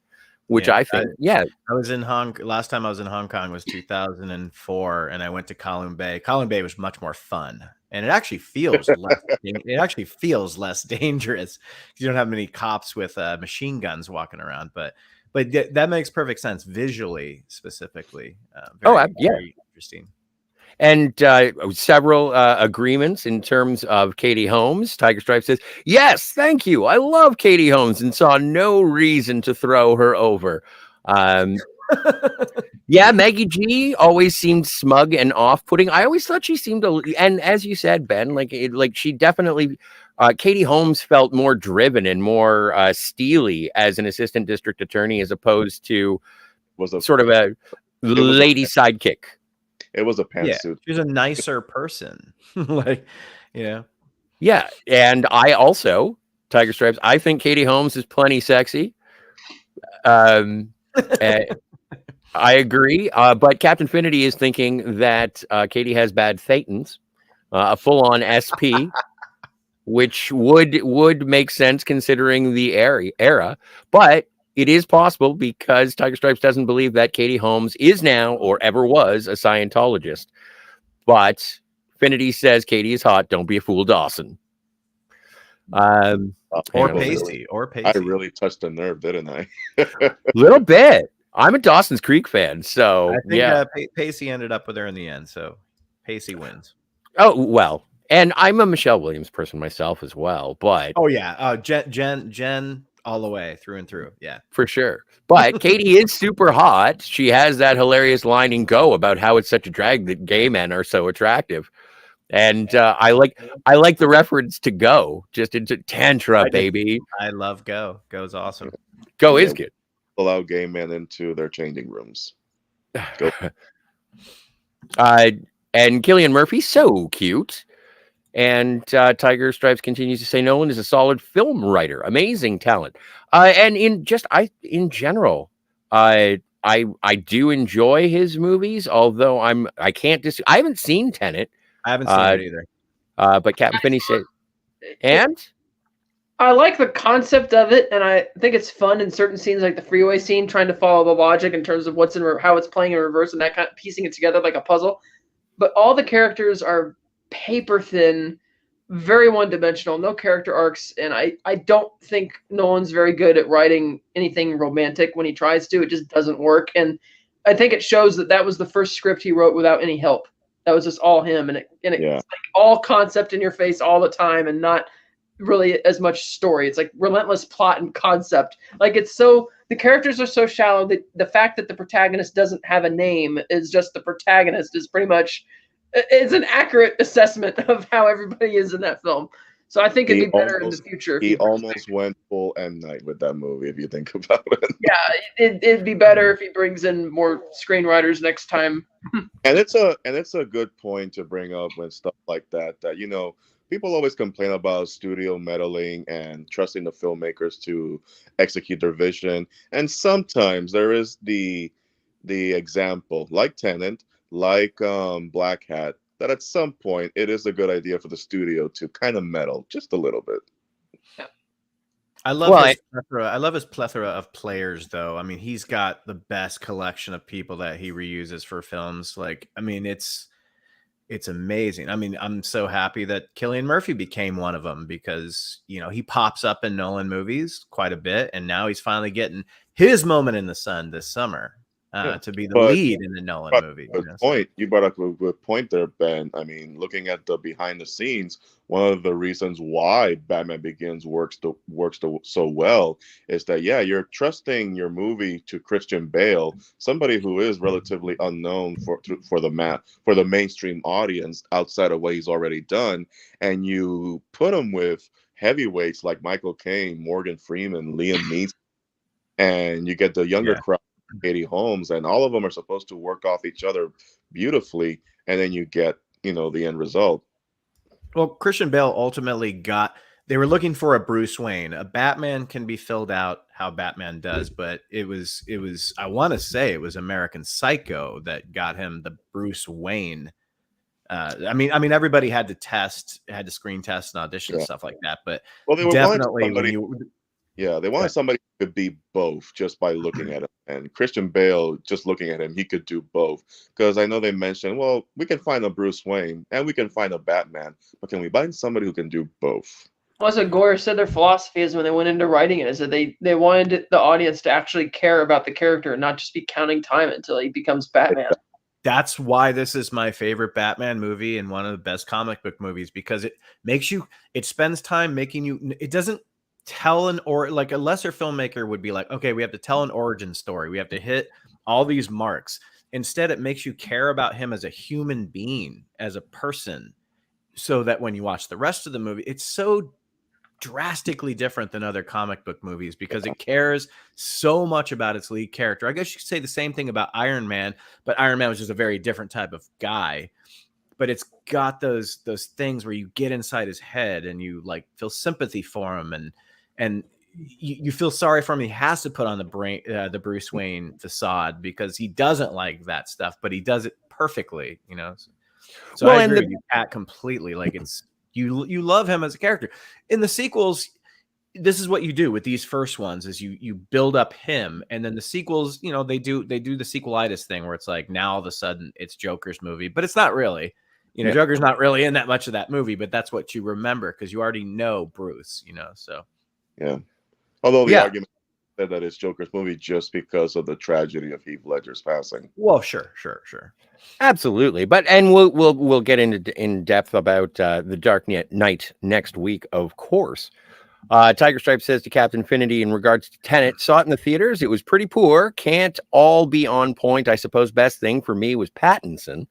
And Infinity responds with, "Oh, you like a bit of the sparkly Batman?" And Tiger Stripe says, "I do."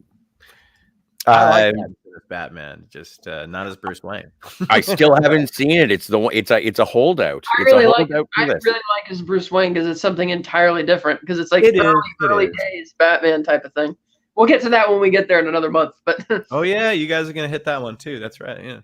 Yeah.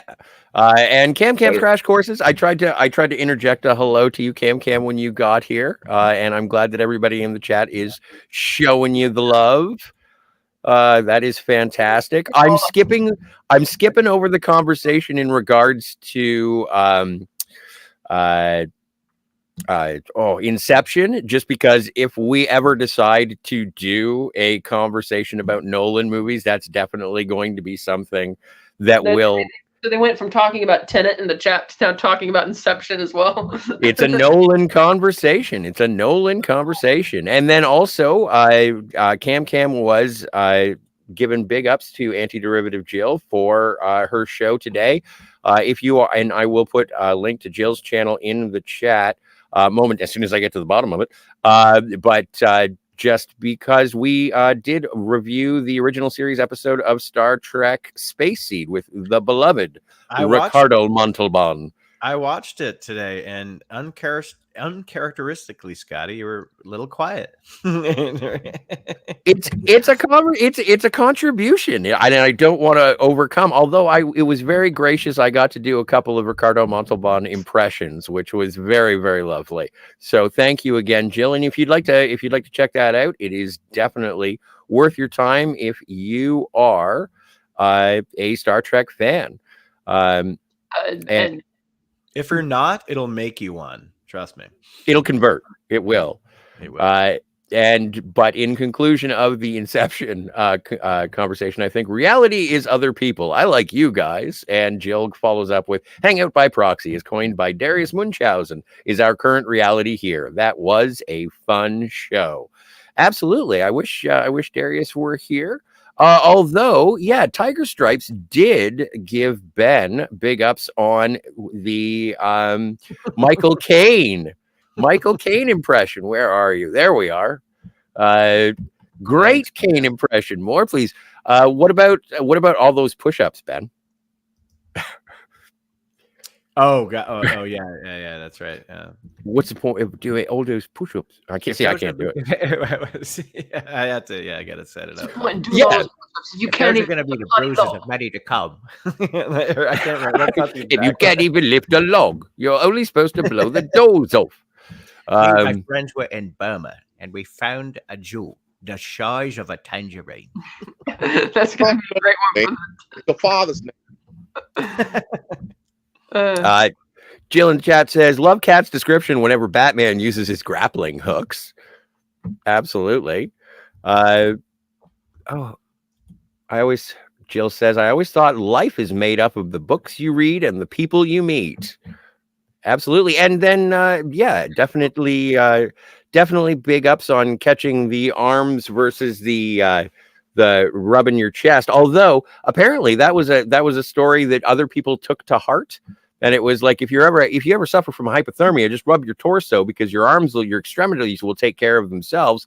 Sure. Not a thing. It was just the delivery that Liam Neeson gave. Yeah, there's lots of times, even on our show, where we dig and we find something that may or may not be there, but it's always, fun to bring up. That was funny when Christopher Nolan says, yeah, by the way, if anybody's watching this, like if there's any Boy Scouts or any kids watching this, don't take my word for it. We just said it because it sounds good. I don't know he's like, I'm not an expert on hypothermia.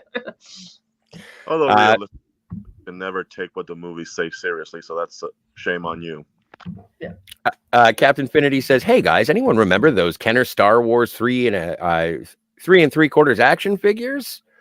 The original Kenner Star Wars figure of Luke Skywalker is modeled on Ben from Cinema Gulp. I swears." Doesn't come cheap, boy. No. This is a wig. Daniel's Hot Topic says, when Ra's al Ghul crashed the plane, did you think he would get out because he was immortal? I did. Or the train, not the plane. Yeah. But, yeah. I was under the impression that would have been the end, although it was a pleasant surprise later on when he does show up in the third one. Well, I think he plays the wordplay he uses on immortal when he greets Bruce again at the party is more the idea of using, like Bruce says, parlor tricks to conceal your true identity. And it's the concept that's immortal, like it's a mantle passed from person to person.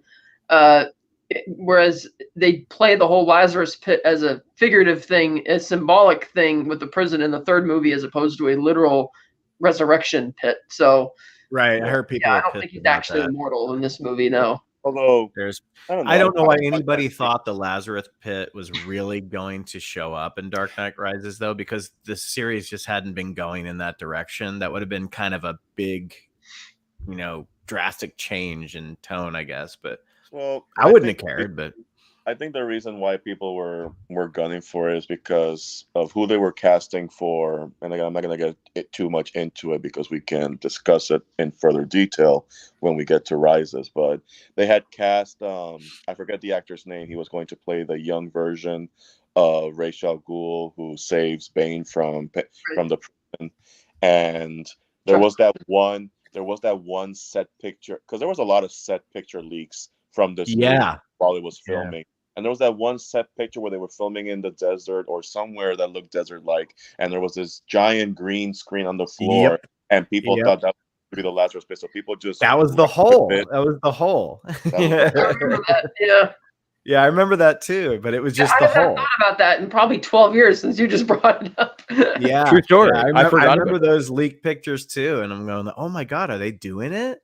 But it And was movie just, web was such a horrible place because every single day was one thing after the other. And I'm like, technically I don't have to be exposed to this, but it's in your face so you can't unsee it. Oh yeah. Oh, and I'm remembering clicking on that image on Ain't It Cool News, if Yeah. that's a thing yeah, that that's what I used to read. I just loved Tiger. that every article started with "Ahoy, squirts." Yeah. What the fuck does that mean?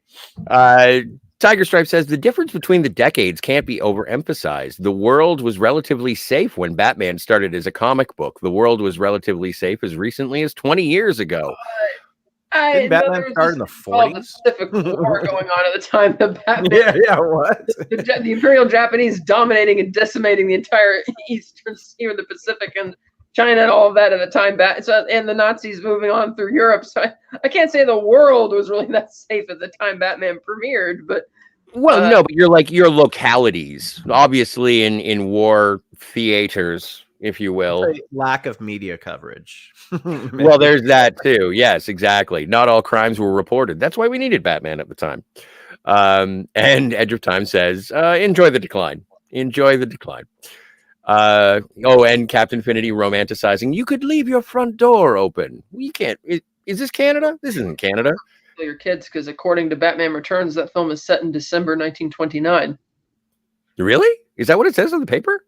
No, when Penguin is in the Hall of Records and he's looking at all the babies' birth certificates, he's writing down the names, and you look at the name, and the dates are all from April 1929, like different dates in April that he's writing the names down. And when you see the children being kidnapped, they're all very young. Most of them are like a few months old. Maybe the oldest looked like maybe 2. So It's like, I don't know if that must have been some type of oversight from the people in the props department, because I caught that when I was watching it on the 4K on this TV, that it's like April 15th, 1929, and he's writing down the child's name. Like, wait, what? And I was like, oh, okay. So I guess that's why everything looks so 40s Art Deco. Yeah, aside from the Prince era. music, aside from Prince songs, like everyone's dressed total 40s in the Burton one. Yeah.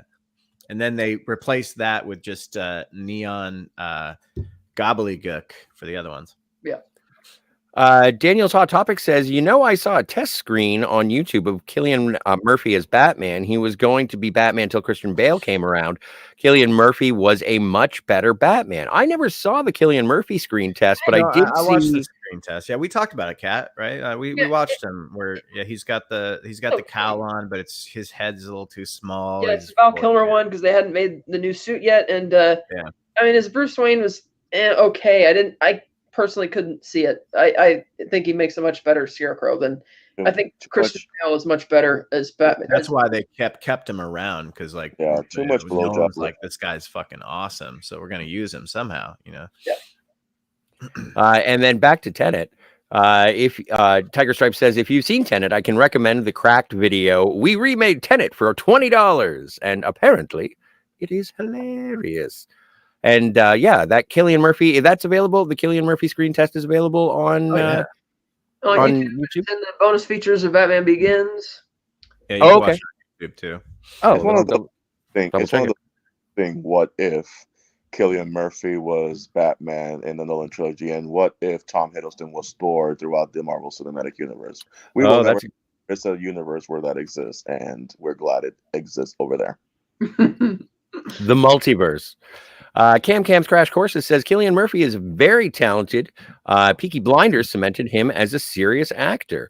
I love doing that stuff too, Ernesto. Like the what ifs, like the talk that Philip Seymour Hoffman was going to be Penguin. Oh yeah. I was like, God damn. Yeah, I remember that video where he's like walking home from. He's just in the neighborhood. He's not doing press or anything, and some like one of those entertainment website reporters pulled him over and. Just like, oh, what do you got to say about the Penguin? And he's like, he's like, I've been hearing a lot of those rumors too, but I've not heard anything, and I don't know anything. And online, I remember on MovieWeb back in the day when Ernesto and I were there, the 2 runnings that were popular was Philip Seymour Hoffman for the Penguin or Bob Hoskins for the Penguin, which would have been my pick. And wanted Michael C. Hall from the Dexter Show for the Riddler. whereas the studio wanted Leonardo DiCaprio for the Riddler, and that was a whole other thing, and that fed all sorts of fun conversations in the interim until they formally announced Batman 3. Well, and remember when Joseph Gordon-Levitt was nominated, and they were going to be like, "Oh yeah, no, he's the Riddler now," and the speculation was rampant. It was fun. It's fun. Yeah. Oh, for sure. Oh, yeah. It was more fun, and no one got all uppity about it. I almost have a movie in my head where Philip Seymour Hoffman, with his interesting, which it would have been, take on Penguin. So, oh, absolutely, yeah. I can just see the production budget just balloon to skyrocket levels with those what if scenarios of casts. But those people would not have come cheap. Well, I don't know about Philip Seymour Hoffman, but maybe like Leonardo DiCaprio or something. But Warner Brothers could afford it. No, they could. Yeah, Philip Seymour Hoffman did like micro budget movies. But speaking of affording it, I was going through the behind the scenes, and it's one of those moments where I'm just like, wow. Someone in the studio, after that pitch meeting between Nolan, the production designer, and Chris Goyer, went to kind of give what their take on Batman was. And Warner Brothers, going for that reimagining or restart of the Batman franchise. They took that pitch meeting and they agreed. And I'm watching them build everything from the ground up. They are literally doing everything from scratch. They are not using any of the costume designs or aspects of the Schumacher or Burnfield. They are creating something new. And you're looking at just how everything's being built, all the money that had to have been spent, not adjusting for inflation. I'm just like, man, this is a big risk. And I kind of love that this was at a time where a studio just saw the vision, and I'm like, all right, we believe in you. Go for it. Well, that's because they also, they were willing to actually go to Nolan's house and read the script there in his garage where Nathan Crowley, the production designer, built the miniature set of the Narrows. Yeah. And then they went to some hobby shop to get where you build your own jet and build your own car, and they mashed it up together to make like an image where the Batmobile was going to be. And it was so hands-on and visual that they ended up going with Nolan instead of Darren Aronofsky. Yeah. He's going to do more of a straight up year one movie. Yeah. Well, wasn't it? Yeah, Aronofsky had this bizarre take where like Bruce Wayne was working as like a car mechanic or something, and he was like a boxer. It was really interesting, but no. Street level reinterpretation, almost like when J.J. Abrams was attached to Flyby kind of thing, and it was like, that's what you were gonna do. It was like Lex Luthor was gonna be Kryptonian or whatever, and it's just like, I'm kind of glad that they veered away. Kind of what Matt Reeves did. I mean, yeah, Bruce is a billionaire, but he's very low key. His Batmobile is a garage shop chopper car, and it's rust bucket car, and kind of low key mechanic type of dude, Yeah, but I think one thing I've always talked about when you look at all these movies that have been in development and concepts that never came to life, eventually, whether it's the same filmmaker or somebody else, somebody is going to take what came before and sprinkle it onto their work. It's like when people always talked about how they thought that the deaths of Superman in Batman versus Superman came too soon. It shouldn't have happened that early. And I'm on the mind of thinking, well, think about it. Doomsday was in development for the longest time before Superman Returns ever happened. So it makes sense that at some point it was going to happen. So when you look at the Batman that Scotty hasn't seen yet, it makes sense that a little bit of Aronofsky shows up in Matt Reeves. Yeah. Well, and again, the incorporation of Scarecrow following up Batman and Robin was sort of in the cards no matter what, just in terms of villains that hadn't been seen yet. And so they do sort of follow up on what was being planned in the first place. And I'm glad that they do. We do get to see an interpretation of that, which is nice. Daniel's Hot Topic says, yeah, Michael Keaton is the best Batman ever. And you are going to have your Michael Keaton fix come this fall? June. I laughed because I had this conversation with Catherine the other night when I was listening to the reviews for Batman 89. And Catherine had mentioned something about how Batman 89 was such a cultural phenomenon. And I was just like, yeah, I think the reason why people always say that Michael Keaton is the Batman or the best Batman is because nothing had really come out like that ever, and it was such a cultural phenomenon that people just caught it like lightning in the bottle and latched on to it for years to come. And I could be wrong, but I know I'm right, and I left it at that. I just don't like the way Keaton was written. Again, it's a different take. It's from an outsider's perspective. It's not really about Batman. There's moments. Well, yeah, because he said that even on Tim Burton said that on the audio commentary. He's like, yeah, the way I saw it, everybody knows who Bruce Wayne and Batman is, and really, Batman doesn't really have anything to do until the villains come to down and screw things up. So I told the story from the villain's perspective. No, I'm like, read a and I Batman respect comic. that. I totally respect that take, and I like those ones too. I just like this one more. Oh yeah, for sure. Yeah. Well, and just in terms of it being almost like a fully fleshed out story with a beginning, middle, and end from begins night to rises. It's a nice trilogy. And looking for trilogies. Edge of Time says Bat Nips or Get the Fuck Out, which I prefer Codpiece. Thank you very much. Yes, fair enough. And then Jill says, great catch on that, Cat. 1929 would not make sense. And, there's the benefit of the 4K, seeing it in that in that high definition. If you are, these are the ones that you test out your TVs, as mentioned before. Daniel's Hot Topic says, I can't wait till this June to see Michael Keaton's Batman and Ezra Miller's Flash versus Zod and Feora. Yeah, they will most likely die. We'll see. Well, enjoy your Ezra Miller now, because this is the end of the road. Yeah, don't put the cart before the horse. And then Tiger Stripe says Joseph Gordon-Levitt was the promised Robin. Oh, what could have been? I know we're not talking about Rises right now, but wouldn't it have been better if, when he's getting that bag from that bank or whatever, and she says, "Oh, I like that name. You should have kept that, Grayson." Yeah, you should have said Bats. That's all I agreed. No argument. Daniel's Hot Topics says, if they only made Tim Burton's Batman 3, would have seen Robin Williams as the Riddler and Billy D. Williams as Two-Face. That, I would have been okay with that. And Marlon is Robin. What? Yeah. Yeah. I don't know. Here it is. The fuck he will.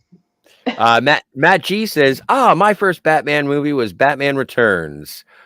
In the theater, and I've seen 89 Returns Forever and the Nolan trilogy, BVS, Justice League, and the Batman in the theater. That is that's a resume. Yeah, I can't remember why I missed out on Batman Day last year. They screened the Burton films in theaters again, and I missed it. Hope they do it again. Batman Returns was my first quote unquote first date. I was in the 8th grade, and I took a girl to see Batman Returns in the theater, so I always remember that one. Yeah, I think I saw Batman and Robin with my high school girlfriend. It did not end well. Ever see her again?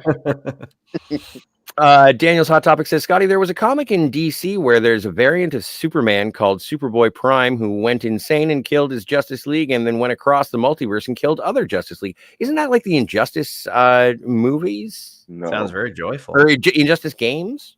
No. Okay. Cam says Killian is playing Robert Oppenheimer. Will be career-defining role, probably. Yeah, I'm looking forward to that. I mean, he sure looks like him. Mm-hmm. Oh, and Jill says that she has not seen The Batman either.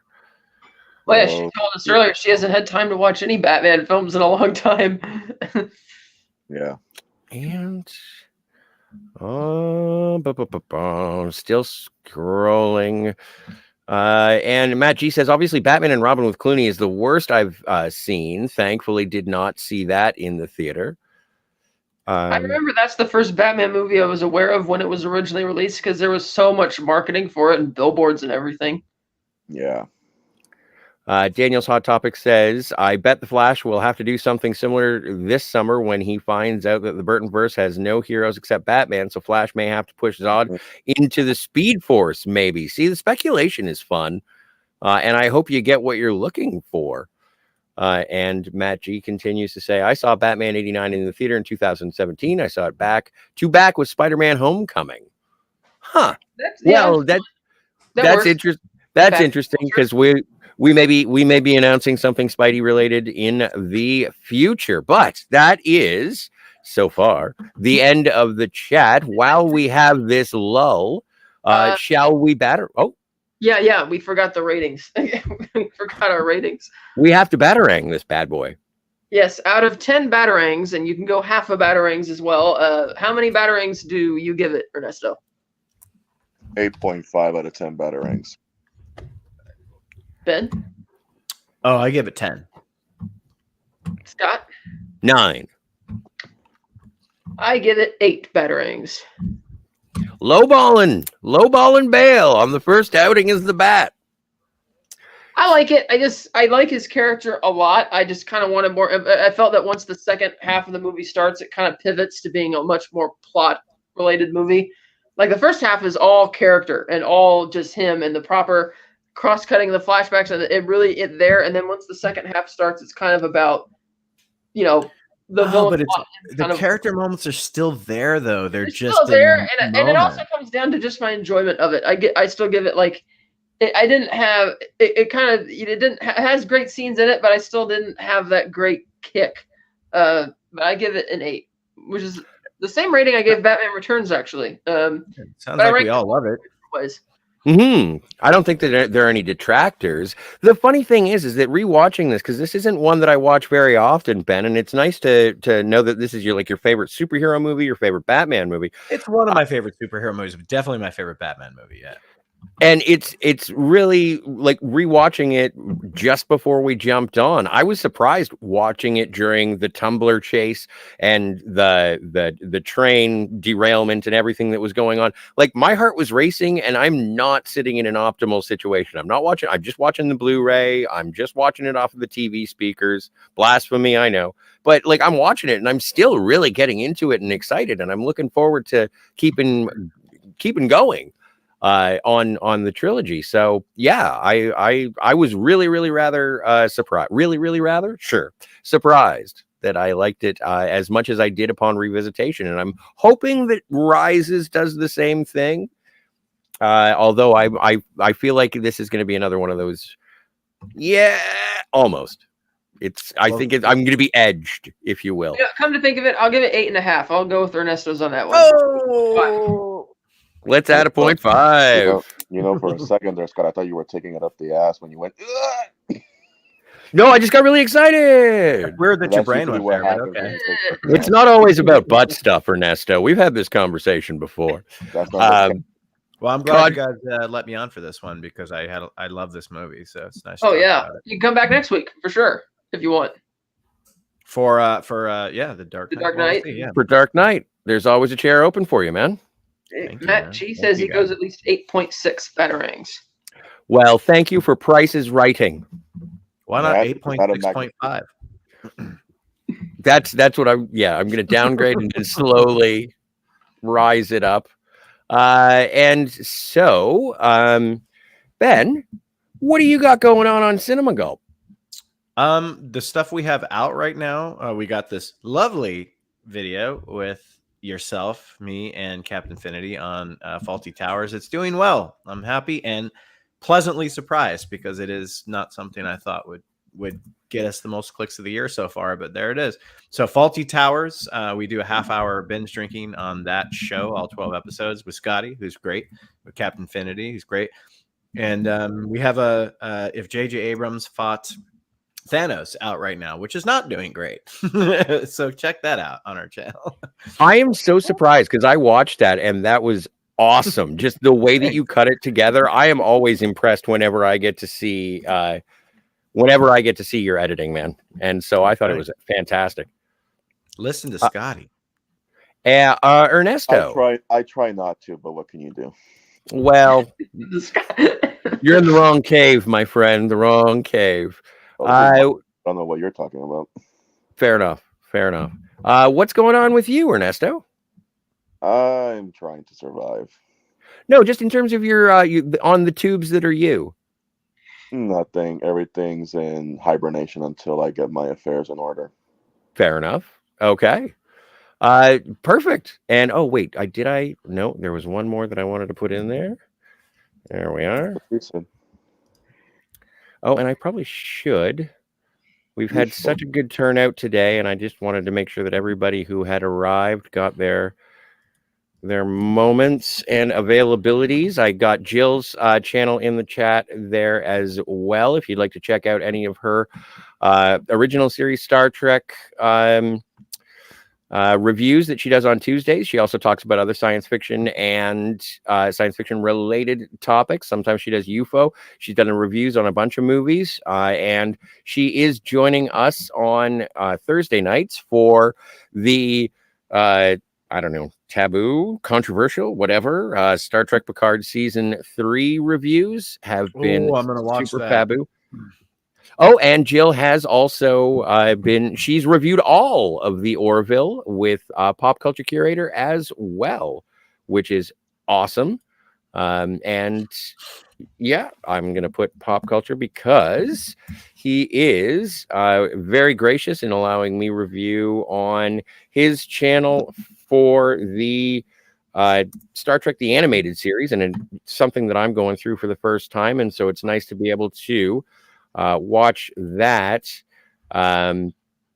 It's good to see new old Star Trek, which is pleasant. If you're not a fan of the new Star Trek that's coming out, there's always old Star Trek that you haven't seen.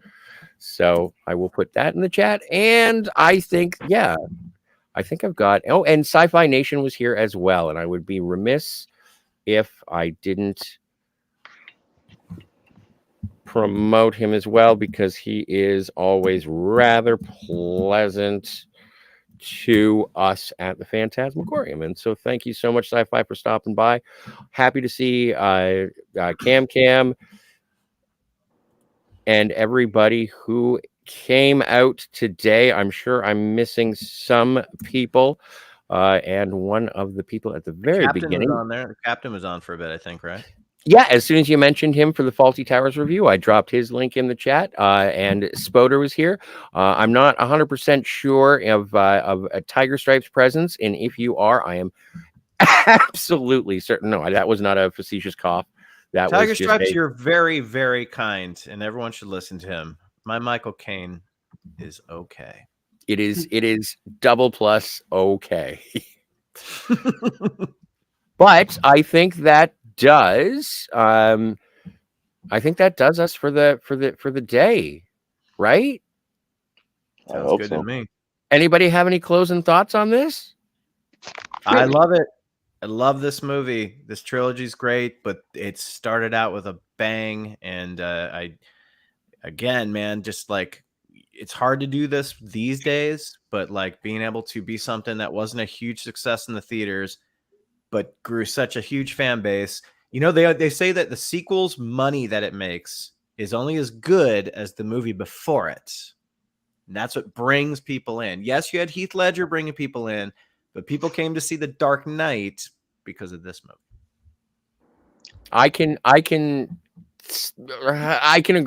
Yeah, I can agree with that, because if this one didn't do anything, then no one would go to The Dark Knight. And I brought up the Ledger thing, so I said that was part of it too. Yeah. Absolutely, yeah. No, I of seeing two iconic, arguably the most iconic hero and villain facing off again in a theater for the first time in 19 years as well had a lot to do with it as well. Yes, but because this one wasn't super financially successful, because it was so good and rewatchable, it got a sequel that was very. Oh yeah, they were gonna do it. Yeah, they're gonna do the sequel. Yeah, the sequel talk was actually coming about online relatively early, even because Warner Brothers wasn't put off by the money, because it was still successful when you compare it to the box office of, the Schumacher and Burton Batman films. Still made a lot of money. Yeah. But budget versus box office, though, it wasn't. Yeah, true. Great, but anyway, sorry. It showed that the interest was there. You said closing thoughts, and I started a whole new discussion. My bad. No, it's the perfect tease for the second part in our review of the trilogy. So I appreciate it. That was what I meant to do. That was my plan all along, Scotty. There you go. But thank you, Ernesto, for being here. Thank you, Ben, for being here, and Kat. Poker card for next week. But Kat, I never said thank you. And you'll never have to.